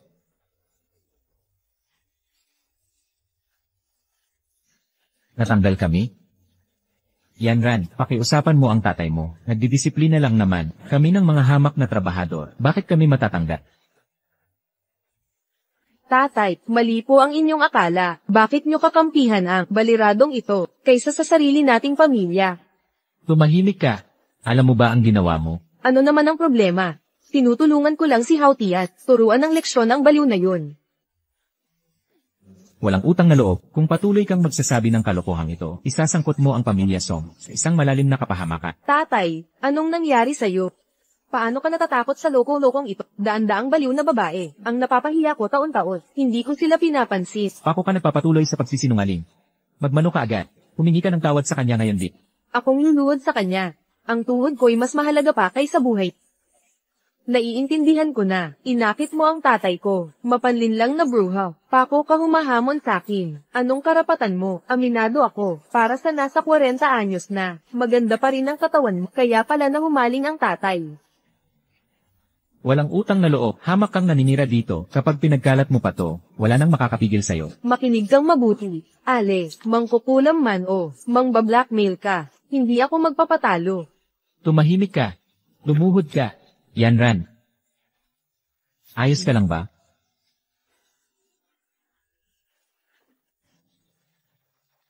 Kahiyang anak, ikaw. Pako ka humampasak Karapat dapat ka sa lahat ng to. Taksil at walang utang na loob. Naging factory manager ka lang dahil sa koneksyon ng tito ko kapag nalaman niya ang relasyon mo sa baliw na to. Hindi ko inasahang si Song Jianbin ang makukuha ang posisyon ng factory director. Sa koneksyon ng tiyuhin ni Yanran. Kuya, ang pamilya ng Hipag ay may malaking impluensyang pampolitika. Siyempre, galing sa may kaya si Yanran, hindi tulad ni Sangin. Walang koneksyon, walang lakas, walang impluensya. Tito Song, kung gusto mong panatilihin ang posisyon mong direktor, mabuti pa'y maging mabuti ka kay Yanran. Isa pa, putulin mo ang relasyon sa babaeng baliw, agad-agad. CJ, nakila ka na, wala na akong kontrol sa'yo. Song Yanran, ang ginawa mo kanina. Naka-offend pareho sa tiyuhin mo at lolo mo.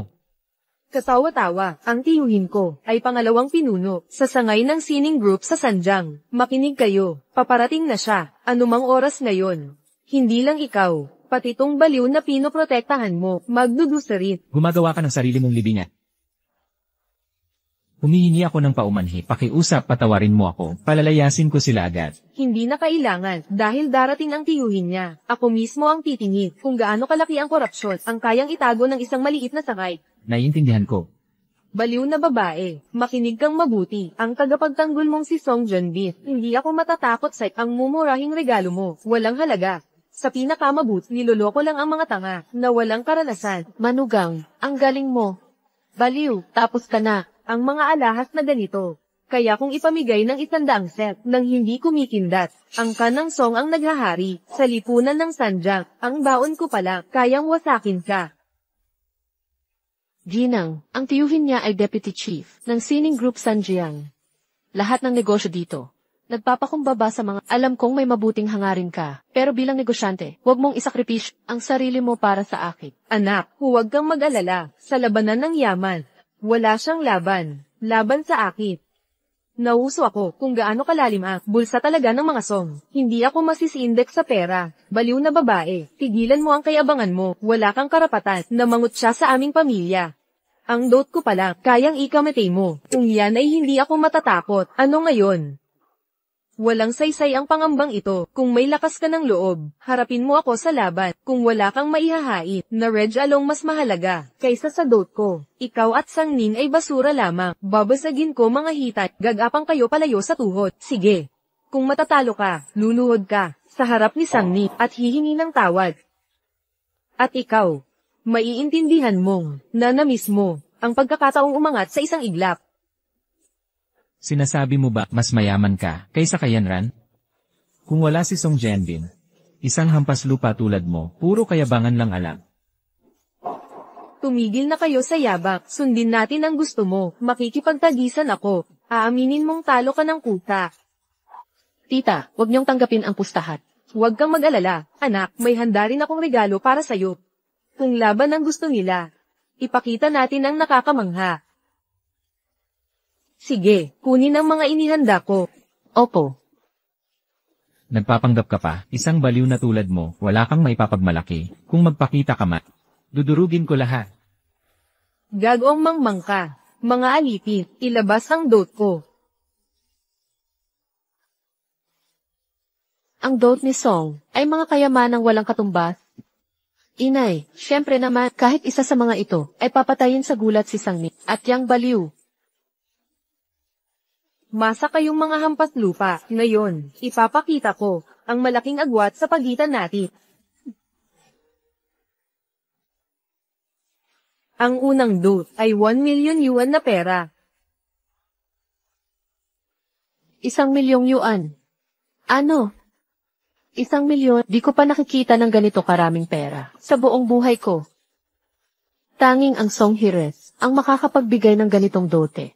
Maghihirap ang pamilya ni Sangni para kumita nito sa buhay nila, kahit magpakamatay sa buong estate, at mas mababang numero, mas marangyang interior, mas mahal na presyo, ang presyo ng bawat villa, mas mataas kaysa nauna. Ang paggamit ng villa no walo na dote. Si Miss Song talaga, walang pinipiling gastos. Ang mga dote na ito, walang katulad sa Sanjang City, kakaunting pamilya ang makakalaban. Ano? Handa nang sumuko? Hindi kailanman. Mga item ng dowry ni Yanran. Para sa mga tao tulad hindi makakaya kahit nasa pagtitipid na. Upang ipaliwanag, lumipat ngayon.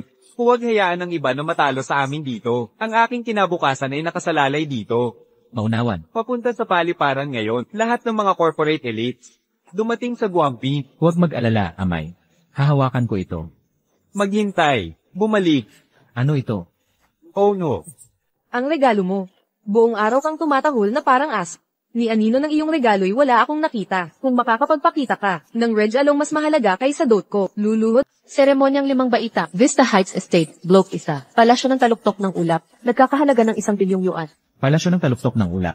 Diyos ko, 1 bilyong yuan. may chismis. Ito ang sa Sanjiang City, pinakamataas na simbolo ng estado. Para manirahan dito, kailangan mo ng 12 ng milyon at malawak na impluensya. Impossible. Yang babaeng baliw. Kerida lang ni Song Jianbit. Paano niya kayang magregalo ng ganito kabungga? 1 bilyong yuan. 1 bilyon. Tama ba ang naririnig ko? Ang taunang kita ng pabrika namin, 50 milyon lang. Sino ba talaga ang babaeng ito? Nagbibigay lang ng regalo na napakalaking halaga. Hindi pwede. Palasyo ng taluktok ng ulap. Imposible. Totoo ito. Tunay na palasyo ng taluktok ng ulap. Paano kayang isang baliw na tulad mo ang makakuha nito? Yan lang. Tita, ang mga ito ay gawa mo lahat. Anak, simula pa lang ito. Mas marami ka pang matatanggap. Ang pangunahing pangyayari ay magsisimula na. Lin Haotian. Ang mga Reg Along ito ay para sa inyo ni Sunny na paghatian. Pero ngayon, wala ka na kaugnayan dito. Ano? Al, sa totoo lang kanina pa, hindi po iyon totoo. Hindi po sinasadya. Tekla, sandali lang. Malaking pagkakamali. Magkakamag-anak tayo dito. Bakit ngayon mo lang binago ang isip mo sa mga Reg Along ito? Ale, pakiusap. Pakinggan niyo muna ako. Ang totoo po. Paano mo nasabi na ang mga regalo ko ay basura lamang? Ibig mo pa sanang basagin. Hindi. Al, hindi ko gagawin yon. Ang inyong mga mahalagang regalo ay masyadong mamahalin para si Rai. Ikaw na si Kip at Bob Arrow kung ayaw mong basagin. Sige, ako na ang gagawa. Hay. Teka lang, ang aking Donghai Night Pearl. Sayang naman, Ang 1 milyon kong. nadurog na pera. Sige, hindi mo ba gustong basagin? Huwag, tigilan nyo. Ale, huwag nyo pong basagit. 5 milyong dolyares na porcelain. Ay naku, Nawala ang 5 milyon. Ano ang halaga ng 5 milyon kung ikukumpara sa pagmamahal ni Sanning? Traidor ka. Dinurog mo ang puso niya at hindi karapat-dapat sa anumang pag-aari. Ningning, kausapin mo ang nanay mo. Huwag mo siyang payagang kunin. Nais kitang makipag-ayos. Magpakasal na tayo mayandit. Sige na. ayaw ko. Alisin niyo lahat ito. Hindi ako makapaniwala na naiwan ako sa isang pagkakataon na hindi na maulit. Impossible. Hindi malalaman ni Sangni ang isang babaeng mayayaman. Anak, sumama ka sa akin. Song Yanran, ang mga Reg Along ito na ibinigay ko ay 10 o 100 beses na mas mahalaga sa dote mo. Batay sa ating pusta. Hindi ba dapat lumuhad ka kay Sangning at humingi ng tapat na paumanhin? Mga gwardya. Ano ang ginagawa ninyo? Bitawan niyo ako. Kung maisipan niyo akong saktan, papatayan kayo ng tiyuhin ko. Kahit tiyuhin mo ay luluhod dito para humingi ng tawad sa mga ginawa mo. Kalokohan. Anak, yung paghampas niya sa'yo kanina, gantihan mo ng pareho. Sangning, tandaan mo, kung may kikilos mo ako kahit daliri, pagsisisihan mo habang buhay. Tigilan niyo ito agad. Tito, dumating ka rin. Ayos ka lang, Yanan? Mga walang hiya. Pinagtripan pa ako. Tito, huwag mo silang pabayaan. Ano, nang ahas silang hawakan ng pamangkin ko? Gusto niyo bang mamatay?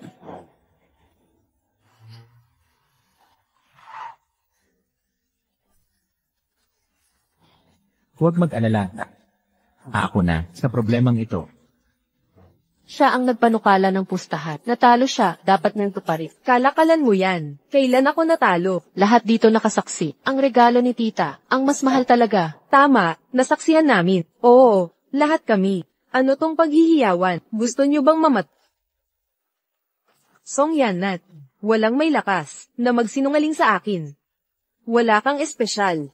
Kahibangan lang. Muntik mo nang. Maloko ang lahat. Tingnan mo yung basurang suot mo. Plastic na kwintas. Ang kanyang kwintas, hindi aabot sa $10. Plastic na alahas. Alam kong mahirap lang si Sangit para makilala mayayaman. Nahayag na ang totoo.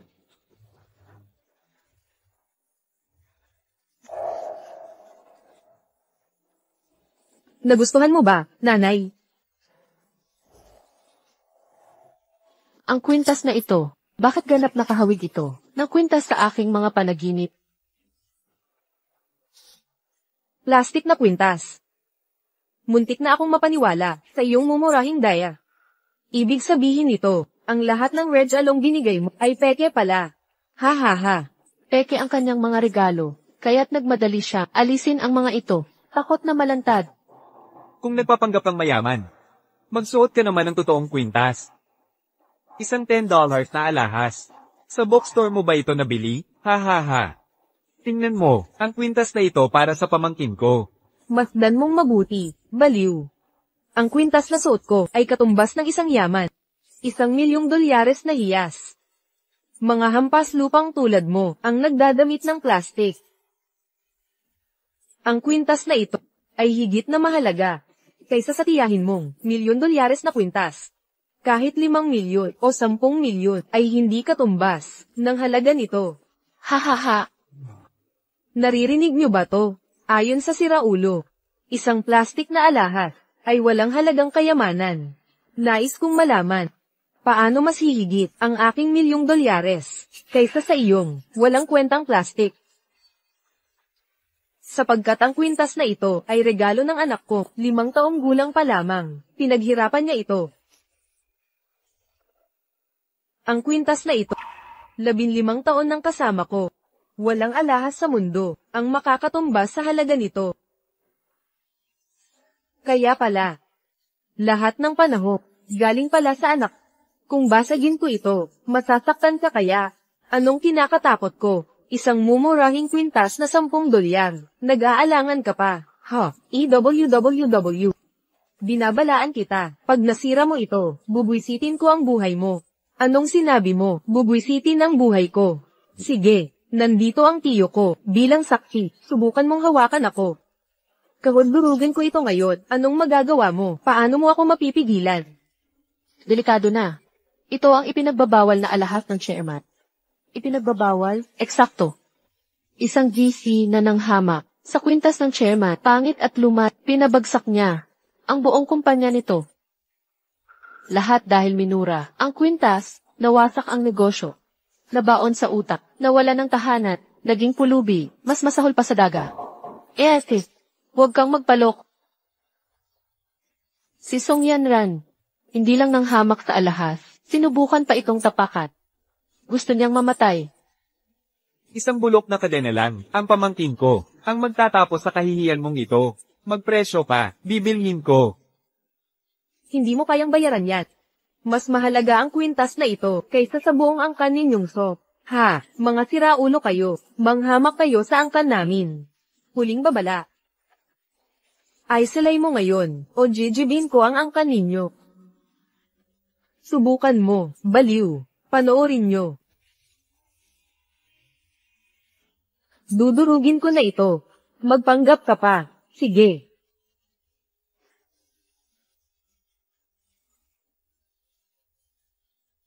Liz. Tapos na ito. Ang angkan ng Song ay haharap sa ganap na pagkawasak ngayon. Nakikita mo ba? Hilab ka, dinurog ko ang kwintas mo. Ha, anong magagawa mo ngayon? Suntukin mo ako kung may lakas ka.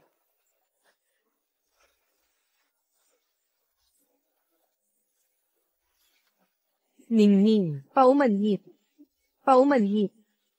Paumanhit. Ayos ka lang ba, Maam? Tama na.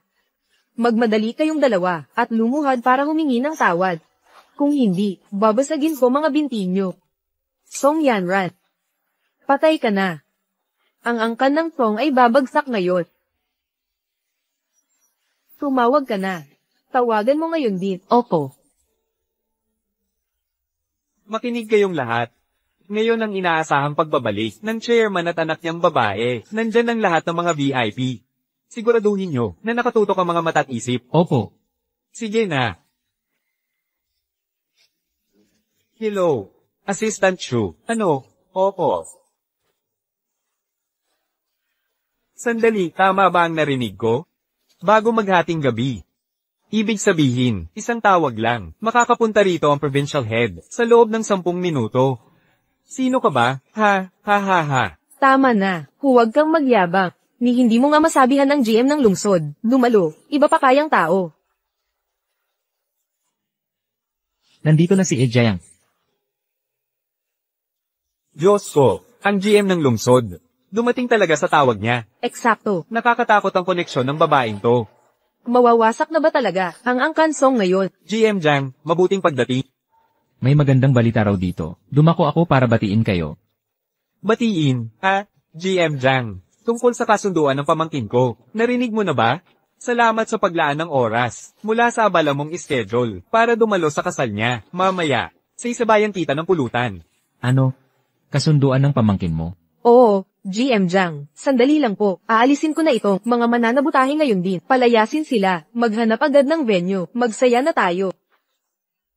Gilan ng pag-aksaya ng oras. Bali yan ng binti at itapon sila. Si Ginoong Jayang mismo ang dumalo. Sa engagement party ni Miss, talagang may impluensya ang mga Kuya, dapat magpabango ka sa pamilyang Tama. Anak, dapat mas pagbutihin mo pa. Sige na, panoorin mo nang ayusin ko to. Yan Ran. Muntik na tayong malinlang ni San, ang pakunwaring mabait kanina. Huwag kang magpapakita ng awa. Kung hindi, sa kanyang pagpapanggap na inosente, magpapatuloy siyang kumapit sa akin. Sige. Putulin mo ang mga binti ni Sunny. Ngayon din. Ako na ang bahala sa sir ang babaeng to. Ginoong Jang, ayos ka lang ba? Nasaktan ka ba? Huwag kang magpanik. Ang sitwasyong ito, maayos ka agad natin. Bilasin mo. Pumunta ka na. Sanging. Isang hampas lupang tulad mo, hindi dapat mangarap sa akin. Sinira mo ang mga plano ko. Sisiguraduhin ko, sa wheelchair ka habang buhay. At ikaw, ulol na babae. Mangahas kang sumalungat sa mangso. Ngayon di ipaluluhurin kita na gumapang sa lupa at magmakaawa ng parang aso. Mga gwardya, ipulutong siya. Tita, takbo na. Ako na ang bahala sa kanila. Huwag kang mag-alala anak. Sila ang magpapakababat, magsusumamo. Mga tanga, ang yabang niyong lahat, hulihin sila. Jijang, anong maipaglilingkod ko? Jijang, huwag mong sabihin, ikaw mismo ang magdidisiplina sa kanya. Ang simpleng bagay na ito, ako na ang bahala, ikaw, huwag ka nang makialam. Eksakto, Jijang. Maliit na usapin lang, pabayaan ang pamangkin ko. Kalokohan, wakas na ng angkan ng song. Angkan ng song, wala nang pag-asa. Jijang, Bulag ka ba? Alam mo ba kung sino ang inaatake mo? isang, siraulo lang yan. Ano ng kapal ng mukha? Walang modo ka. Lahat kayo lalabanan mo. Tandaan mo. Mawawasak ang mga song. Jijang, nagkakamali kayo. Ang babaeng ito, suot ay kolyeng plastic. Anong kalagayan mayroon yan? Ang kolyeng ito, regalo ng anak ko. Ngayon, sinira ng mga hayop na to. Wawakasan ko na ang mga so. Jang Jun, Narito. aksyonan mo silang lahat. Up. Song King, marami kang kasalanan. Ikaw ang may kagagawan. Mula ngayon, titiwalag ka na sa sining group at lahat ng miyembrong ipagbabawal sa sining, kahit sinong partner ng sining.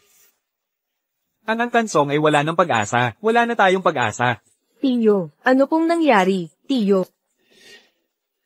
Kaya, wala kaming kinalaman sa kanila. Huwag niyong lipulin. Ang buong angkanlin. Tama, itib. Narito ang opisyal na liham ng pagtatalaga. Maging katulong ng hepe. Diyos ko, ang sangay ng sining group sa probinsya, ang pinakamakapangyarihan sa negosyo ng Guangpi. Kapag sumali si Hao Tian sa headquarters, bilang executive assistant, babangon ng angkanlin parang phoenix.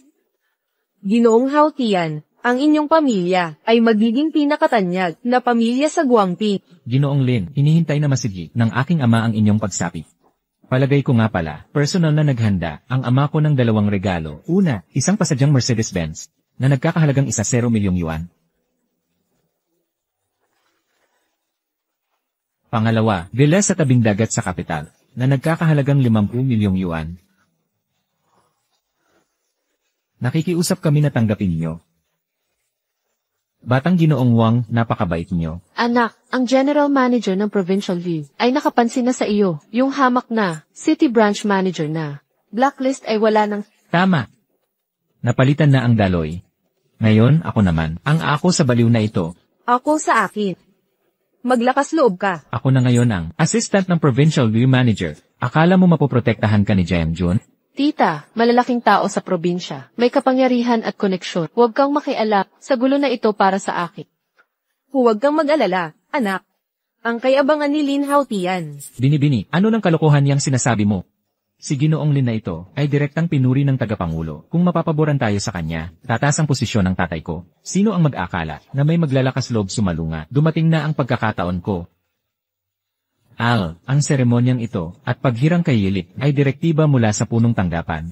Nakakahiyang bastusin si Yilin, alam mo ba ang mga kapalit nito? Alam mo ba kung sino ako? Wala akong pakialam kung sino ka. Sa paghamak mo kay Yilin, minura mo ang angkan ng Wang, ikaw, at yang pulubing katabi mo. Lumuhod kayo ngayon at magmano kay Yilin, tuloy-tuloy hanggang siya'y masiyahan. Nanggugulo ka. Karapat-dapat ba ang kaninyong Wang? Sa mga salitang yan, minamaliit mo ang aming angkan. Ginoong Wang, itong babaeng to, grabe ang kayabangan. Hindi lang ako binaunan, nag-utos pa na, 1-0 minuto na lang ang tatay mo, bago mag-alas 12, para humarap sa kanya. Nakahanda na lahat. Mabuti. Sa loob ng 10 minuto. 10 minuto, kunin mo ang tatay ko rito. Eksakto. Wang Ruilong, maghinto ka na sa pagpapanggap, parang kawawang payaso. Tama na ang drama. Kapag pinatagal mo pa, mamamatay kang mangma. Binatang Wang, 5 na minuto ang lumipas. Pagkaubos ng oras, mabubuko ang peke nilang bala. Hindi nakakatuwa ang biro mo. Sinang lalawigan ang tatay ko. Paborito ngayon ng tagapangulo. Pangahas kang magsinungaling. Papatayin ko. Ang dila mo, Wang Ruilong, lumagpas ka na. Lumagpas? Ikaw pa. Si Jiang pala, mula sa Ngay Sanjiang. Ano to, naging tagapagligtas ka pa? Wang Ruilong, pag ginulo mo siya, mabubuwal ang mga Wang. Sa Sanjiang, kami ang hari. Sino ang makakalaban? Gusto mo bang mapasay nila aga? Wang Ruilong, parating na ang tatay mo. Wala kang ideya. Sa impyernong ginulo mo. Pagdating niya, magmamakaawa kayong dalawa. Sa lalawigan Guangping, walang may lakas loob sa mga Wang. Ginoong Wang, ang lakas ng loob mo, kahit ang Pangulo ng City Corp, ay di makapalag sa'yo. Ginoong Lin, angkan ng Wang ang hari sa Guangping. Pag may manghamas sa'yo, papatayin ko buong angkan nila. Isang Wang family lang. Nagmamalaki ka na. Minamaliit mo ba ang angkan ng Wang? Ginoong Wang, malamang ito'y kabit ni Jiangjun. Pinagbantaan pa nga, ang pamilya Lin na, ilagay sa blacklist ng sini, dapat mong parusahan. Ang babaeng to, huwag kang mag-alala, Yilin. Ipaghihiganti kita. Salamat, Ginoong Wang. Pagmasdan kita, wala kang pagbabago. Lagkit kitang, babaeng tulad mo, sexy kahit may edad na. Ito usapan, lumuhod ka, manikluhod kay Ilit, magmakaawa kang, hanggang maawa siya. Ano ng lakas ng loob mo? Gago kang walang niya. Hintayin mong dumating ang tatay. Pupunitin niya yung bibig mo. Pupunitin ang bibig ko. Paano, ganito ba? O kaya ganito? 5 minuto na lang. Maiintindihan mong gaano kakatanga at kahiya-hiya. Akala mo kung sino ka, magpakatotoo ka, baka sipain kita nang pagkaroon ka ng amenorhea. Wang Ruilong. Wang Ruilong, karapat-dapat kang mamatay. Tignan natin, kayong dapat mamatay, habang tagapamahala ang tatay ko. Sa probinsyang sangay ng kumpanya, sinumang maghamon kay Yilin, ay tatanggap ng galit ko, baliw na babae. Akala mo kung sino ka, ang lakas ng loob mong magtaguyod. Kay Sangning, ngayon, papaluhurin kita sa harap ko, at magmakaawa. Ikaw ang iiyak ng nakaluhod, pati siya. Wala nang makakapigil ngayon. Kalokohan, habang siya pa ring tagapamahala ng probinsyang sangay ng Sining Group, sa Guangping Province, walang makapagpaluhod sa akin. Gago, kahit tatay mo hindi ka maangkat. Ano ang sinabi mo? 3 minuto, tatay mo, ikaw, pati siya. Lahat kayo'y luluhod at hihingi ng tawad. Bibigyan kitang 3 segundo para lumuhod ka ngayon din at magmano sa amin ni Yilin. Kung hindi, huhubaran kita sa harap ng lahat at lalaitin kita. Patay na si Sangning, si Wang Ruilong. Kilalang mapaggiganti. Ang babaeng to, ginago ako ng gusto. Kahit libo-libong beses siyang mamatay, di say sapat. Puto kang maliit, gustong mabali ang maruruming kamay mo. Ano nung lakas ng loob mong itulak ako? Alam mo ba talaga kung sino ako sa Guangping Province? Wala akong pakialam kung sino ka man. Habang nandito ako, di mo gagalawin si tita. Titingnan natin. Huwag niyong subukan. Sino ka ba talaga? Ang tatay ko ang nagpapatakbo ng sining group na sangay dito sa Guangping. Isang ulilang katulad mo, ang mangahas na hamunin ako. Maging aware ka sa posisyon mo.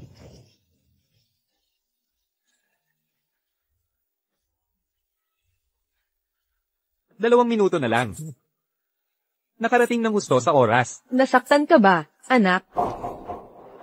Ayos lang po ako, tita. Kasalanan ko to. Nadamay ka pa sa gulok. Binalaan ko sila. Ang sino mang manakit sa'yo, magdudusa ng malala, maging ang angkanwang. Ikaw lang ang babaeng branch manager ng lungsod. Wala kang ibang katayuan. Hindi mo alam ang iyong lugar. Nakangahas kang hamunin ang pamilyang Wang. Paano mo nasasabi yan nang hindi ikinahihiya? Baliw na babae, sa impluensya ni Young Master Wang sa Guangping. Hindi niya kailangang kumilos. Para wasakin kayo ni Sangming. Sa isang salita lang, guguluhin namin ang buhay niyo. Kuya, si Sangning ay ulila. Walang pamilyang sumasalo. Anong pamilya ang sisirain natin?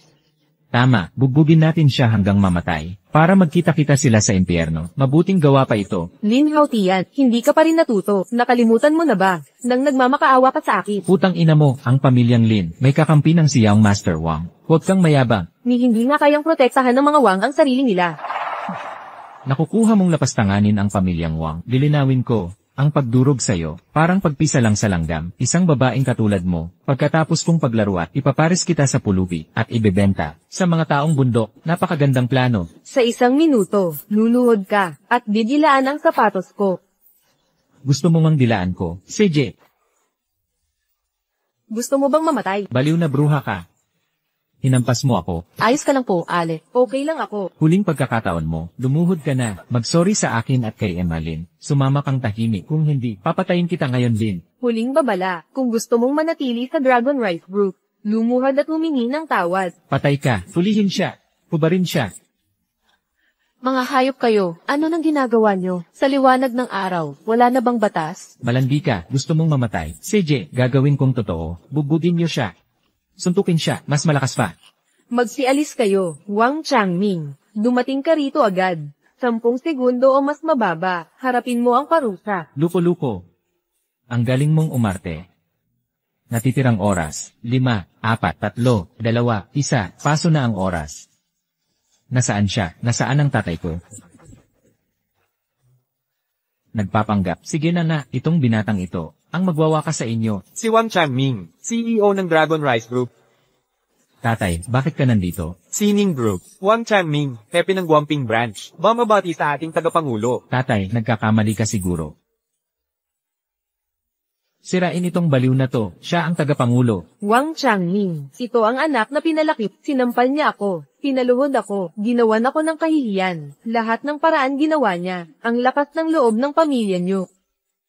Ikaw nakahiyan. Wawasakin mo ba ang pamilya natin? Tatay, di ko alam na siya ang tagapangulo. Siya ang may gawa. Siya ang nagutos na laitin ang tagapangulo. At patungtong siraulong to. Huwag kang aalis, siya ang may pakana. Siya ang nagutos saktan ang tagapangulo. Naaalala ko na. Naaalala ko na ang lahat. Ningning, ikaw pala. Inay, Ningning, ako to, ang iyong ina. inay, Ningning. Hindi na kita iiwan maguli. Wala nang mananakit sa'yo muli.